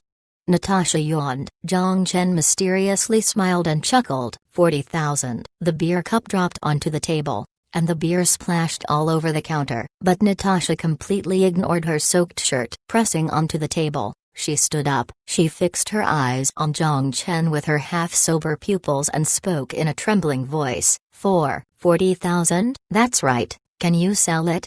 Jong-chen aggressively raised his chin and smirked. Are you sure? It is not the mortar shell that costs 1,000 rubles. Natasha lost her voice. Are you sure it is a good idea to be this loud in here?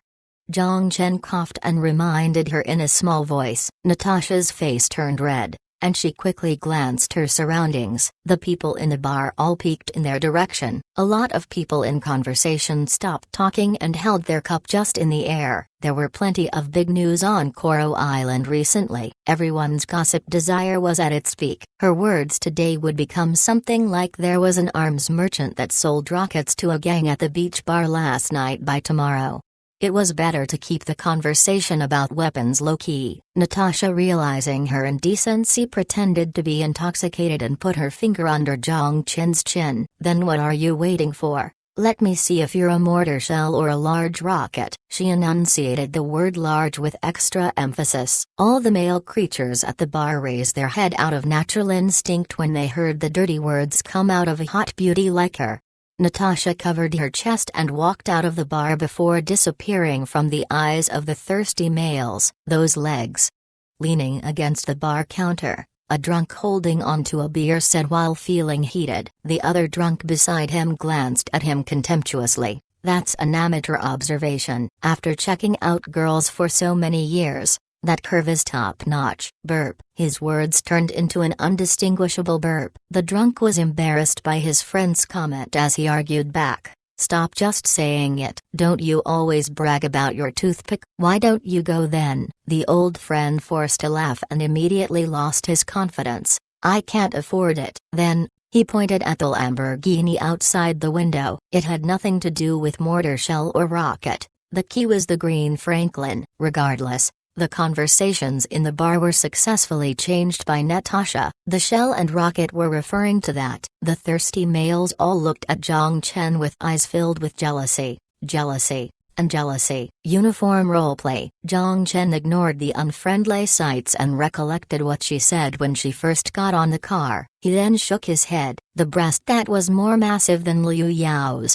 the perfect curvature of her butt. It made him feel an uncontrollable desire too. But those men were jealous for nothing. Even Jong-chen didn't dare to do it. Having an engaged conversation with KGB was no different than diving into the web of a female spider. There would need to be some serious mental preparation required if they have an extra friendly relationship. Jong-chen slapped a $100 bill on the table and rushed straight out. He nobly opened the door for Natasha before getting into the car himself. Is it okay to drink and drive? Natasha's bright red lips filled the car with the smell of alcohol. Didn't you realize you were the only person drinking?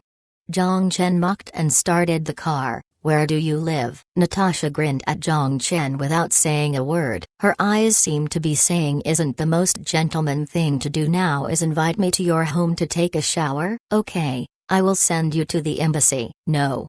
Natasha immediately stopped him and gave Jong-chen an angry stare. If she appeared in the embassy like this, how would she maintain her authority in front of her subordinates? Your apartment? Jong-chen said concisely. She bit her lips and gave the GPS a hard poke as if she was throwing a tantrum. Put your seatbelt on. Jong-chen smiled at her clearly displeased look, opened the window, and stepped the gas. The sea wind blew away the intoxicating smell in the car. You are scared? What am I scared about?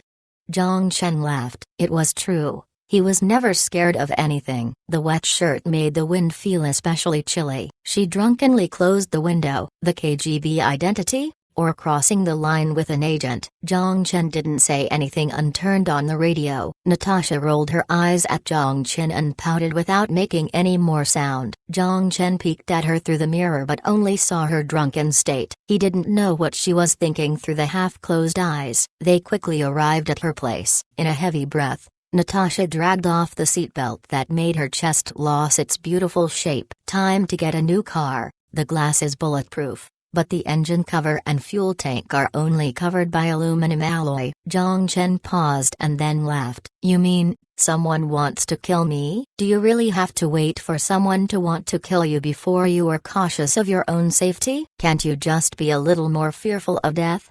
Natasha rolled her eyes at him, then swayed her blonde hair while stepping out of the car. It made sense. "Once the mutants' flood is over, I'll get a few experts in the 6th Street to create a sick ride." Natasha was already at the door to the house. Jong-chen suddenly remembered that there were still important matters to be discussed as he shouted out, "I have a headache right now. Just send it to my phone. I'll contact them once I sleep for a few hours." She waved her hand out of annoyance and walked to her door holding her head. "Is she okay?" With her tumbling to her door, Jong-chen was a bit concerned. Finally, when she made it through the door, Jong-chen let out a sigh and drove home. Chapter 446, Adapt Ancient Forms to Serve the Present. Around 9 o'clock, Jong-chen returned to the apocalypse. The lighting shells had laminated the entire base to as bright as daylight, but the apartments in the base were pitch black. The appearances of mutants like mutant mosquitoes and mutant flies meant that the base wall could not protect the safety of the survivors. Only combat personnel remained on the surface while the rest of the survivors all evacuated into the emergency facility in the underground tunnel. Jong-chen's mansion also looked dark from the outside, but the glimmer of light shining out from the edges of the curtain signified the people inside haven't left. There was no need. The mansion was the most secure place in the entire base. With Sun Zhao and Sun Ziru inside, there was no need to worry about mutants posing a threat. Sun Zhao didn't need to be mentioned as no one in the base had combat abilities that could match hers. Her sister, Sun Ziru, was not weak either. While she usually looked timid, she was very agile. Before she recovered her memory, she sneaked into the base and fought head-to-head with her brother-in-law. Jong-chen pushed open the mansion door and discovered that Han Junhua was in the living room. "It is better for me to remain on the surface to better command the force. Don't worry about my safety. Weapon training is a necessary course for PAC military commanders." Sun Zhao, sitting across from Han Junhua, eagerly asked when she saw Jong-chen. "Did you solve it?" "I did. I only need to head to the west line after." Jong-chen nodded. Sun Zhao wanted to say something, but she didn't say anything in the end. She knew why Jong-chen had to make a personal trip. She was just concerned with his safety. Han Junhua frowned and stated what Sun Zhao wanted to say. "Allow me to be honest. I don't think your presence on the west line would bring much change to the situation, but rather it would increase the variables of the battle. Cheng Wei-go is more than enough to control the force." Jong-chen shook his head with a smile. "I'm not there to lead the front line. I'm there to request help." Jong-chen thought about it for a long time before he managed to find the correct word. "Requesting for help?" Han Junhua's frown only grew deeper. She didn't know Jong-chen's ability, and before he was sure of her reaction, Jong-chen didn't plan on telling her, even if a special chip was in the back of her head. "That's right. I solved the lack of heavy ammunition on the west line. The only problem is that I must be there personally." Jong-chen's ambiguous response didn't satisfy Han Junhua, but seeing Jong-chen's eyes shine with sincerity, she stared into his eyes for half a minute in silence. "If you insist." Then she stood up and headed for the door. "Are we going to leave now? I still want to sleep." Seeing that she was putting on her shoes, Jong-chen asked. "Of course not now, but all the military movements must be planned." She loaded the laser pistol used for self-defense. "You'll leave tomorrow at 8 with the helicopter. It is best you notify the people at the front line now in case it interrupts their plan. I'll be back after going to the community center. You don't have to follow me." NAC only had 2 helicopters now, and both were deployed to Hunter Corps. The limited resources meant that even the general must make reservations before making a trip. The arms sale quickly received a response. The BM-21 was extremely cheap. The truck along with the rocket launchers only cost $200,000. 8 of them resulted in $1.6 million. The real expensive item was the rockets. The launchers were old, but the rockets just rolled off the production line. Since ammunition stored for too long may malfunction, It would ruin the brand. To the arms buyer with potential for a deeper relationship, the Russians were naturally unwilling to supply low-quality stuff. It would be the same as saying no to cash. The 122mm explosive rocket with 20 kilometers in range cost $2,000 per round. Jong-chen threw out $40 million and purchased 20,000 rounds right away. The rocket with the same range was slightly more expensive, with one round costing $2,500. Jong-chen also purchased 20,000 round of those without blinking an eye. The rockets were extremely effective against the zombies. The mutants flood. I will burn half of the city. Although Natasha felt troubled by Jong-chen's request to purchase a sensitive weapon like napalm rockets, she still reported Jong-chen's demand to her superior. After 5 minutes of silence on the other side of the phone, they agreed. It was a lucrative sale totaling close to $100 million, and the buyer purchased the easy-to-produce, non-guided rockets without the need to worry about a technology leak. To Russia that lacked in foreign currency, the arms business was like picking up money from the ground. Although selling petrol bombs were in the gray area of international law, to the 5 permanent members of the Security Council, who really cared, the Syrian anti-government force had plenty of weapons, with some of the restricted items being sold by private military merchants. Since they agreed already, Russia didn't disappoint Jong-chen. Meeting this request, they transported the batch of firearms by air. The next night, an AN-225 transport plane landed at New Moon Island's runway. The first batch of firearms that arrived was made up of the 8 BM-21 and 2,000 rounds of rockets. The remaining 32,000 rounds arrived in the following shipments. Barkari and Ivan all expressed their helpless stance to Jong-chen purchasing so many rockets, but Jong-chen didn't plan to explain to them, as he ordered them to store the equipment in containers and haul them onto the sea platform along the dam into the vessel used to transport supplies for New Moon Island. When the vessel headed into the ocean, Jong-chen ordered the captain to drop the anchor. The old captain was certainly smart. With his experience, he knew that Jong-chen was planning to use a small boat to smuggle something prohibited through custom. Although he didn't know why celestial trade needed to be so discreet, he didn't ask more as he gathered all the crews inside the cabin for a meeting.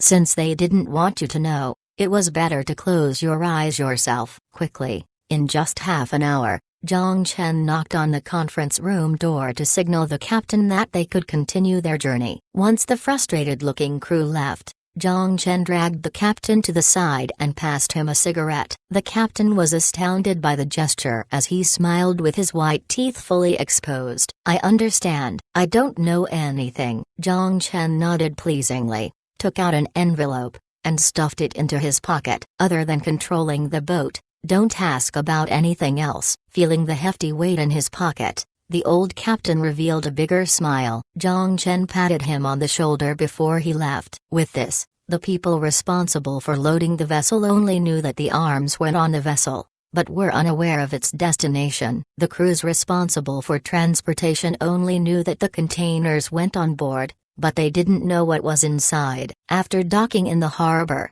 customs followed their procedure and inspected the containers, but discovered they were all empty. When they saw Celestial Trade's logo, they didn't persist further on the issue. The reason why he was so careful was to prevent people with other intentions from keeping an eye on the batch of firearms. Country F was in a completely chaotic state as the MNLF, equipped with a large amount of weapons, left the government force in complete shamble with its intensive full-scale attack. The MLF that previously gave up on the movement to independence immediately sought an alliance with its old partner in crime after the situation took a drastic turn. With the current state, it was hard to ensure no other eyes were watching Koro Island. Since there were only 2 countries that had a negative relationship with Country F, Hua and Xin, if it were not caused by a religious force, the most suspicious perpetrator would be Hua. Following it would be Xin, the one behind the deterioration of F's current political stability. There must be other agents on the island, but Jong-chen was confident that they would not know where the firearms went no matter how much they investigated. Even the Russians that sold the firearms themselves wouldn't know. Chapter 447, Fire. Black smoke saturated the air. It was hard to determine if it was the cloud, radiation dust, or smoke from the rockets. In a remote area east of Gia City, houses were scattered all around. Under the shadow of the smoke, a few mutant cockroaches swayed their 1-meter-long antennae while they searched for rotten food. To the 10-something people who walked by them, they didn't show any interest. Only sour aromas could draw their interest. The starving cockroaches occasionally attacked the zombies, but they would often be scratched to death. If a zombie and a mutant cockroach moved together, without a doubt, it must be because of a mutant flood, because only in a mutant flood would the mutants forget their hunger and attack the survivors along with the zombies. Were there any other cities where a mutant flood was happening? No one knew. People mainly stuck to the places they knew best. Even merchant fleets that traveled far distances only managed to reach the Northern Alliance area. The current mutant flood was limited to Shanghai City, so Jong-chen, currently in the rural area of Gia City, thought the air there was extra fresh. The battle is currently at a stalemate. We advanced 500 meters to the Gia Sports Center yesterday, but we were quickly fended off by their attack. The mutated humans obtained a large number of electromagnetic interference grenades and EMP grenades out of nowhere. The snipers in the Hunter Corps provided great help, but following the battle pushing toward the city, there were more obstructions. The mutated humans' mortars and grenades also led to a high number of casualties to the Hunter Corps. Cheng Wei-go looked as the cockroach on the road dashed into the shadows before he lowered the rifle. That's terrible. Jong-chen smiled as he led Cheng Wei-go and a group of soldiers in the direction opposite Gia City in a delighted mood. The general didn't feel frustrated by the stalemate of the battle, which made Cheng Wei-go somewhat at ease, but with the front line getting further and further away from them, he had a troubled look. General, can I ask where we're going? They walked 10 kilometers already and they would almost be in the next town at this rate, but they still weren't at the place Jong-chen mentioned. We're here. Jong-chen stopped and smiled at the abandoned factory in front of him. 2 days ago when the helicopter took him here, he randomly chose a spacious warehouse as a storage space for his arms. Because of the mutated humans, there were no survivors in the area. Thus there was no need to worry about their arms being stolen by scavengers. He only needed to place them further away from the front lines to avoid being hit by stray shells. After he chose the location, he returned to the modern world to patiently wait for the Russians to deliver the arms. The perplexed Cheng Wei-go followed Jong-chen into the warehouse, but when he saw the contents, his bewildered expression visibly transformed into shock. His widened eyes looked as if they were about to pop out. This is... Jong-chen began to laugh as he savored Cheng Wei-go's shocked expression. He then returned to the door and shouted at the soldiers behind them. Soldiers, prepare to get on the truck. We'll take the mutated humans to see Jesus. Since fossil fuels had almost completely been replaced before the war, only the wealthy could afford to have a few internal combustion engine vehicles in their homes. Hence, cars that burned fuel were almost considered artifacts. When Jong-chen ordered the soldiers onto the car, he was dumbfounded to realize that the soldiers didn't know how to drive. With no other choice, he had to step up and personally demonstrate how to maneuver the vehicles. With the general as the instructor, the soldiers focused all their attention on learning. While the principles behind internal combustion vehicles were drastically different from the electric vehicles common in the apocalypse, the driving style was similar. They spent an hour familiarizing themselves with the clutch before the soldiers finally figured out how to drive. As to the conversion between the firing distance and angle, it was written on a sheet. The soldier responsible for firing would only need to punch it into the calculator. The 8BM-21s rolled out of the warehouse one by one and dispersed under Jong-chen's command. The stents on the side of the truck were released to stabilize the truck to finish the deployment. 100 survivors from the 7th area transported rockets that filled the entire warehouse. 2 people worked together to lift a 67-kilogram, 3-meter-long rocket and push it onto the launcher. Before loading the rockets, Jong-chen instructed them to only load the white rockets. The red rockets were solid fuel rockets used against the zombies and mutants. The rockets were loaded in an orderly fashion. Jong-chen took Cheng Wei-go to the roof of a building 200 meters out. Jong-chen looked into the binoculars with eyes narrowed at Gia City 13 kilometers away. He grinned. Take a few more looks. It'll be a different place in a moment. Cheng Wei-go didn't pick up his binoculars. Instead, he looked at the hive-shaped rockets lined up with concern. Do we really not need to move out the soldiers in the city? Regarding the weapon that existed 2 centuries ago, he was afraid the rockets would drop on his men's heads. Don't worry, a 1-kilometer distance is enough. Although Russian weapons weren't particularly precise, they wouldn't be off by more than 1 kilometer. Jong-chen glared at Cheng Wei-go. You don't understand the intelligence of the ancient. General, where did you get those artifacts? Cheng Wei-go picked up the tablet used to control the rockets, asking the question troubling him. The vehicles are from a military museum. The rockets are manufactured following blueprints. Jong-chen didn't mind his blatant question as he answered nonchalantly. Seeing that Jong-chen didn't plan on elaborating further, Cheng Wei-go knew better than to probe. He was indeed loyal, but he had curiosity too. The helicopter arrived above Gia City and hovered just out of the mutated humans' air defense range. With the help of the radiation dust and cloud, it managed to disguise its presence and provided the aerial map for the battlefield. The wide-range life signal detector opened and marked the locations of mutated humans on the control tablet. With the red dots reaching only 10,000, the mutated humans probably had shielding devices to block their locations, but they must have a limited range and were only capable of disguising important targets. Based on human observation, they marked the unidentified areas. Cheng Wei-go nodded to Jong-chen and handed over the tablet. The general would order the annihilation of the mutated humans. Jong-chen looked at the launcher vehicles locked and loaded 200 meters out. He then took the tablet. The distance and target were clearly identified on the screen. Listen to my order. Angle 220. Distance 14.1 kilometers. Prepare to fire. The hive-shaped rocket launchers gradually tilted up and all stopped at the same angle. When the blue flags rose up, one by one, signaling was ready. He took a deep breath and passed the tablet back to Cheng Wei-go. He pressed his earpiece. Jong-chen looked in Gia City's direction and shouted ferociously, "Fire!" Chapter 448. 166 BMWs flying in the air. Jong-chen swore it was the most magnificent fireworks he'd ever seen, if the ones he saw in virtual reality didn't count. Rolling smoke instantly engulfed the vehicles. Missiles screeched out of the launchers one by one,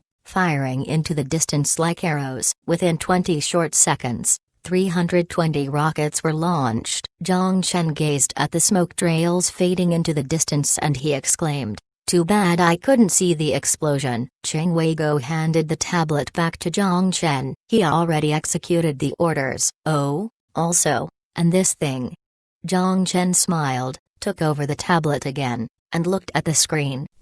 Beside the broken bridge, the mutated humans taking cover held onto their machine guns. They were on full alert against any possible NAC attacks. NAC attempted to build a floating bridge 3 times yesterday, but they were thwarted by grenades, machine guns, and recoilless cannons. The mortars and electromagnetic cannons caused trouble for the mutated humans, but in the end, those weapons were nothing. The mutated humans didn't suspect a thing. As long as they held their ground, the foolish humans would be the first ones to fall. They can't last any longer. We have ammo. We're stronger. Once winter is here, it'll spell their deaths. Standing in the back of their area of control, a mutated human captain wore a cape made out of the fur of a deathclaw. He waved the machine gun in his hand, shouting at his hiding comrades and boosting their morale. In the mutated human society, the clothing one wore represented power and status. Only a warrior who single-handedly defeated a deathclaw could wear its fur as a trophy. What is that? Just then,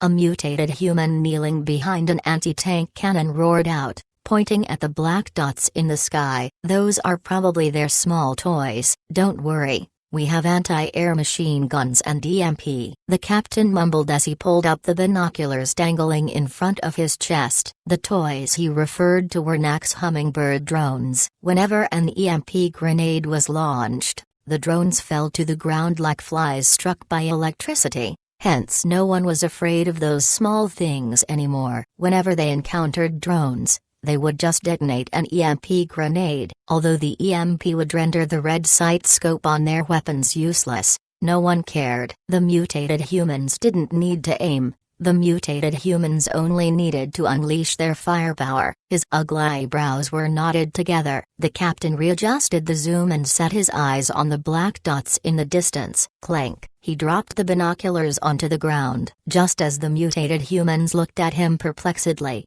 his ugly face began to twist. "Take cover," he roared, facing the mutated humans' puzzled looks. He dove into the pit nearby, but it was futile. Boom boom boom. The pouring rockets unleashed a deathly storm. The mutated humans taking cover and those inside the defense structure witnessed a scene only comparable to a living hell and horror. They looked at the dismembered limbs of their comrades and themselves. The explosion covered every inch of the soil as it bulldozed the mutated humans' zone of control. It left shattered weapons and burnt limbs all over the ground. The rockets exploded the ammo stored in the trenches and triggered a second round of explosions. The trenches soon turned red and gruesome. The first round of destruction was over, but the nightmare for the mutated humans had only started. With turbine engines igniting, the men in power armor crossed the river first. The engineering soldiers soon followed and placed a floating bridge that allowed the tank to pass. Immediately behind them were soldiers in kinetic skeletons and the destructive tanks. With steel armor hanging in front of their chests, 1,000 mutated humans with machine guns stood up from the zone of control further away. They furiously raced to the river and fired while pushing forward in an attempt to regain control of the river bank. Some mutated humans even lifted the mortars and shot like an RPG. And some raced forward with nuclear grenades strapped onto their bodies. The lead mutated humans with power war hammers were also there. Unless they were faced with the Type 50 electromagnetic pulse cannon, their armor was invincible. They ignored the bullets and bombs and ran to Nak's zone of control in a thunderous roar. But they discovered in horror that before they could make it halfway, more rockets emerged in the distance. The outline of the thick smoke in the distance decorated the barren island in shambles. It was like a fine pen drawing out the jagged curvatures. The rockets rose, came down, and brought destructive rain to the mutated humans in the distance. The shrapnel couldn't penetrate the armor of the mutated humans, but the force could explode their organs and brains. Despite the incredible power the mutated humans possessed, they couldn't escape the fact that they were creatures after all. The mutated humans were more cautious with Nak's rockets. They huddled together under cover while spreading out. They attempted to minimize the damage the Nak could cause. Two thoughts motivated them to remain strong. We don't have a lot of rockets left. The attack is their last attempt to win. But reality proved that it was only wishful thinking. Jong-chen had plenty of rockets to the point where it was unimaginable. With the mutated humans scattering, Jong-chen changed the music playing to Stalin's organ. He maintained the 40 rockets per minute launch speed as the BM-21 fired in rotations to cover the mutated humans' zone of control. At the same time, the first corps stopped advancing forward under Jong-chen's order while they enjoyed the symphony. Fires and explosions flashed non-stop on the tablet. The continuous strikes caused a lot of buildings due for repair to collapse and buried the mutated humans hiding inside. The landmark buildings such as Gia Sports Center remained standing, but it looked like it was on the brink of falling at any moment. The continuous bombing lasted for an hour as the entire city center of Gia looked like it was bulldozed over. Jong-chen felt tired by the shaking screens. He shoved the tablet back into Cheng Wei-go's hand. Staring at the flames in the video, Cheng Wei-go was astonished. To be honest, he didn't expect such an ancient weapon could demonstrate such a destructive force. This is too astonishing. 10 minutes later, Cheng Wei-go put down the tablet. How many did we launch already? Cheng Wei-go scanned the empty boxes on the side and provided a rough estimate. Around 5,000 rounds. Only 5,000 rounds, still 15,000 left. Jong-chen stared at the smoke rising 14 kilometers away with his eyes narrowed. Wait, 5,000 rounds? He then did the math. One rocket cost $2,000 US. And 30 rockets were $60,000 USD, equivalent to a BMW 5000 launched out. Jong-chen felt his heart ache, although he didn't lack money, but with 166 BMWs flying in the air, he was still pained by the sight. Inside Gia Sports Center, Bo Yu sat on a chair in a gloomy mood. The explosions in his ears made him especially flustered. Troy, the leader of the mutated humans, sat across him with the same gloomy expression. What do we do? The Dusk Church helped them blow up the bridges, provided them with a large number of firearms, and brought the information there's a mutant flood in Wanghai City. These people won't last long. But the last one was clearly false. He didn't know if the mutant flood actually erupted in Wanghai or not, but the humans here clearly were committed to fighting the battle. I said earlier that we should retreat to the west as these people aren't easy to deal with. The merchants in Hang City are easier to bully.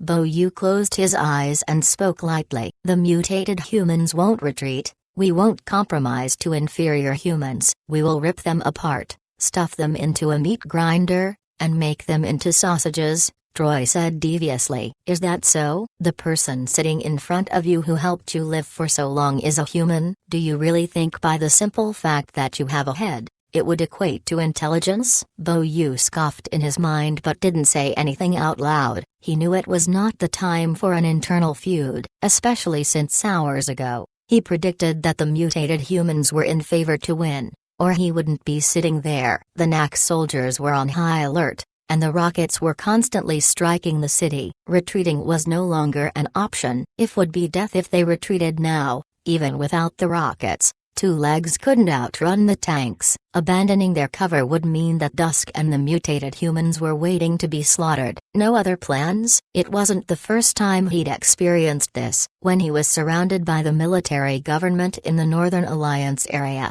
he was in a similar situation. The only difference was this time, his back wasn't completely against the wall. Bo Yu looked at the ring on his finger. The blood crystal reflected a charming but dangerous eeriness under the light. When will you send your people out? His people were dying, but his ally had no response at all. Looking at the face reflected by the blood crystal, Bo Yu said gently, "Don't panic, very soon." Chapter 449, Sejong Sports Center. The mutated humans had a fatal weakness. They couldn't stuff their giant bodies into vehicles. Even if they always arrogantly referred to themselves as moving armor, they were just trying to make the best out of a bad situation. If it wasn't for the Dusk Church modifying trucks for them, they wouldn't even be able to operate vehicles. In the early days of warfare with Fishbone Base, they learned how to install cannons onto their trucks. But faced with the Tiger II, their crude high-mobility anti-tank cannons were a joke. The most common anti-tank cannon used on the wasteland was Type 99,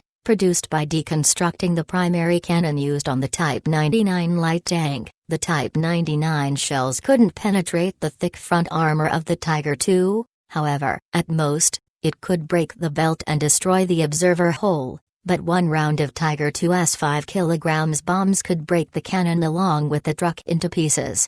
So the mutated humans learned the hard way to avoid sending out an armored force. Instead, they chose to take down the cannon and fire at them behind cover. Because of this, the First Corps didn't encounter any armored force resistance. The 8 hours of battle ended as 20,000 rounds of rockets were unleashed onto 20,000 mutated humans. Scorching flames continued to burn inside the war zone and melted all the steel in the area. Although Gia City hadn't directly been struck by a nuclear weapon, paint and organic construction materials were all unconsumed, but they burned in the flames and emitted toxic fumes into the city. High temperatures and toxic gas. The city was in shambles. A lot of mutated humans didn't die from being buried alive or explosions but from the fires and asphyxiation that ensued. The soldiers who saw the general personally visiting the battlefield erupted into cheers. How is authority built? While everyone was wondering whether the fort was indestructible or not,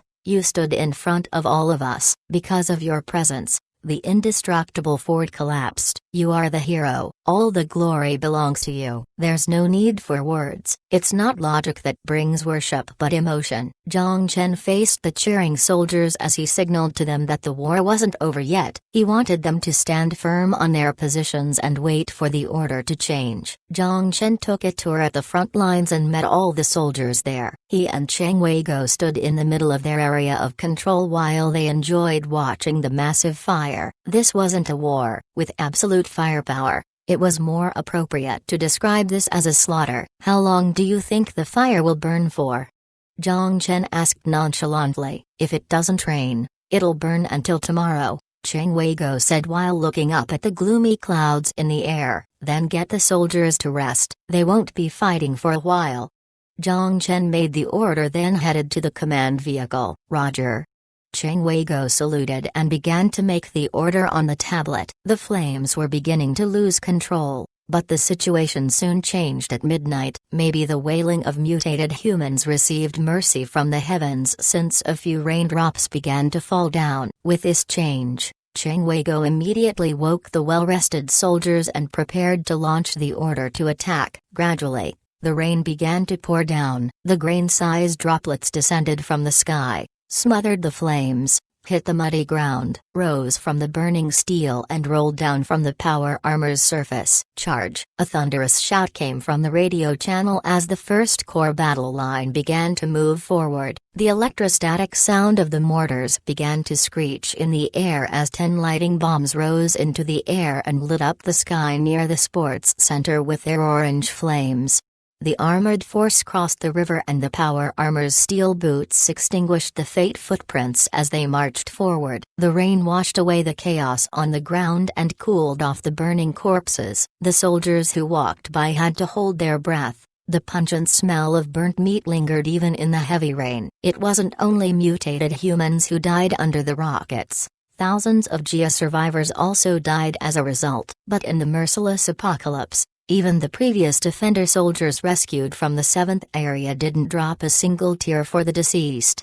Death was the norm. 3,000 soldiers surrounded the sports center that stood tall while they prepared to eliminate their last remaining enemies. 1,000 engineering soldiers were handed rifles to rescue any human captives remaining among the shambles and kill off any undead mutated humans. Needless to say, the mutated humans were tenacious. Even in this living hell, there were still a few who survived. On top of the Tiger II, wearing kinetic armor, Jong-chen heard an angry roar in the distance. In the pouring rain, a mutated human with pitch-black skin shook off the debris on top of him, swung the power war hammer in his hand, and hit an engineering soldier into the sky like a golf ball. A lead mutated human. The 3 soldiers all raised their rifles in horror as they began to fire, but the deflected bullets clearly showed that all was futile. Jong-chen looked at the figure in silence as the lead mutated human reminded him of an unpleasant memory from the past. He patted the cannon below him and the Tiger II immediately understood. The vehicle stopped and the cannon began to rotate. When Jong-chen met eyes with the mutated human 200 meters away, the cannon he was sitting on shook violently. An eerie blue arc ignited as the electromagnetic pulse bomb fired. The 5 kilograms bomb blasted through the raindrops and drew a white trail in the midst of the rain. When the white trail faded, the lead mutated human had already been turned into pieces of meat. The 3 soldiers sat up and waved at Jong-chen to thank him for saving them. Jong-chen waved back and signaled the Tiger II to continue. In the rain, the First Corps soldiers surrounded the sports center and engaged in battle on the street 300 meters away. When the Tiger II arrived near the front lines, he jumped down from the tank. The power armors 20 meters in front of him were firing with their machine guns. The battle was at a point where it was one-sided. To be honest, Jong-chen wanted to put on power armor himself to try the thrilling experience of combat. But when he saw a few enemy rockets smashing a power armor nearby, he quickly gave up on the idea. Since this wasn't the modern world, power armor wasn't invincible. A few soldiers ran out and dragged the power armor and the injured soldier out amongst enemy fire. When he walked to the command vehicle, Jong-chen took off his helmet to dump out some water and spoke to Chang Wei-go. "What's the situation at the front lines?" "We're just closing out. This feels fucking great." He'd never fought a more exhilarating battle than this. Jong-chen grinned. "This is all my cash. $40 million to buy the lives of 20,000 mutated humans. If this isn't exhilarating, I don't know what to say. Once you capture Gia City, leave 1,000 people to defend it. Heng's Merchant Alliance may send people to scout. But with this scene, I don't think they'll have any other ideas. Rest for the night and help Wanghai City tomorrow. Boom. The explosion in the distance suddenly interrupted Jong-chen mid-sentence. Jong-chen stopped, then immediately ran out while putting on his helmet. Chapter 450, or God. There was a sudden explosion at the front lines. A Tiger II was lifted to the sky by a dark green flash. 20 soldiers hidden in the darkness suddenly snuck out as they launched a surprise attack on the northwest corner of the circle formed by NAC. They continued to push forward while they fired simultaneously. The raindrops exposed their outlines, but their outlines were still unclear in the darkness. Suddenly, 2 fist-sized crystals flew out from the darkness. They cast an eerie light before they exploded at the NAC infantry's backlines. Jong-chen's pupils contracted as he gazed at the explosions in the distance. He knew exactly what they were: the ability to explode crystals. These people belonged to the dusk. The soldiers at the northwest corner immediately responded as they started firing at the unknown force. "It's an optical illusion. Bring out your EMPs." A soldier shouted while ripping off his earpiece. He threw an EMP grenade. The soldiers nearby all followed as they targeted the area with EMP bombardment. The static noise began to diffuse to the surrounding area and revealed the soldiers in black standing in a triangular formation. Their black kinetic skeletons looked like full-body jumpers and their fluid rifles had a blue light. Judging by the quietness of their shooting, they were using Gauss rifles powered by electromagnetic acceleration. Just from the details, their equipment definitely wasn't from wasteland factories made with crude techniques. They were probably manufactured before the war.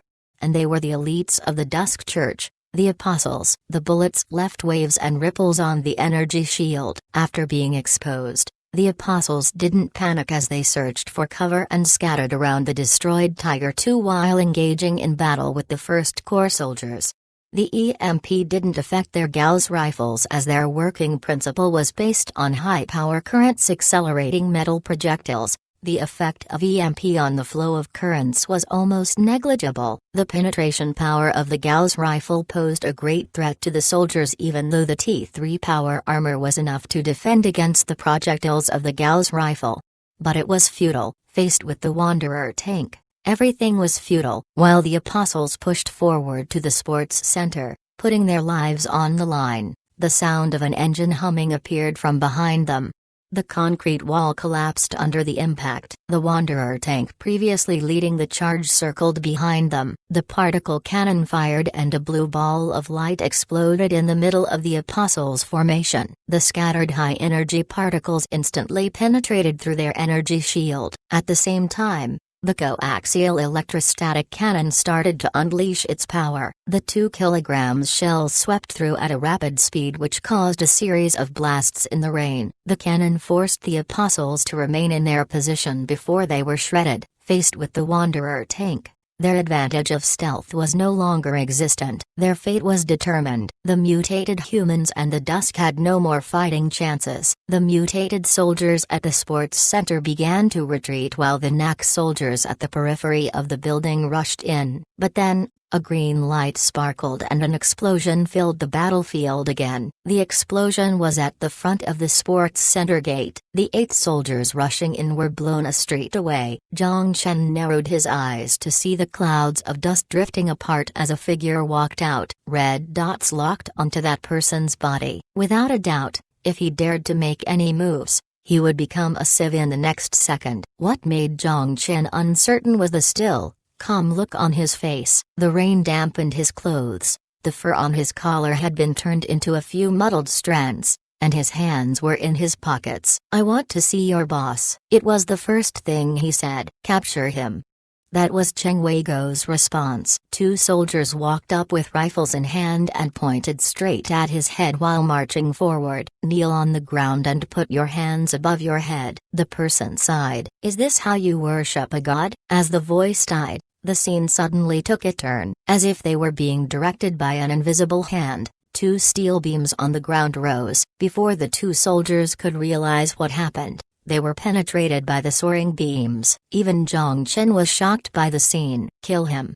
Cheng Wei-go shouted. The shocked soldiers turned angry as they immediately pressed their triggers. Their bullets flew, but they all stopped in front of the stranger like flies stuck in a spider web. Like a scene from The Matrix, Jong-chen's expression turned solemn. What kind of technology is this? Seeing as the bullets were useless, Cheng Wei-go waved his hand. With his command, the Tiger II rushed in and targeted the Type 50 electromagnetic cannon at the gate. The person smiled at the sight and opened his jacket. The shining gems dangling inside his jacket reflected an eerie dark red. When Jong-chen saw this, his pupils instantly shrunk. "Stop!" Jong-chen ordered. Cheng Wei-go looked at Jong-chen in shock as he didn't understand the decision. The person smiled with pleasure and raised the flashing red ring on his hand. "Jong-chen, I know you're here. Come out. Don't you want to chat with me?" Blood crystal was a substance with the same structure as crystal but possessed 1,000 times the energy. Just a thumb-sized piece could create energy equivalent to 1 kilogram of tritium going through nuclear fusion. Jong-chen heard Lin Lin say that Klein particles in the third dimension was only the tip of the iceberg in terms of its actual energy. Because of this,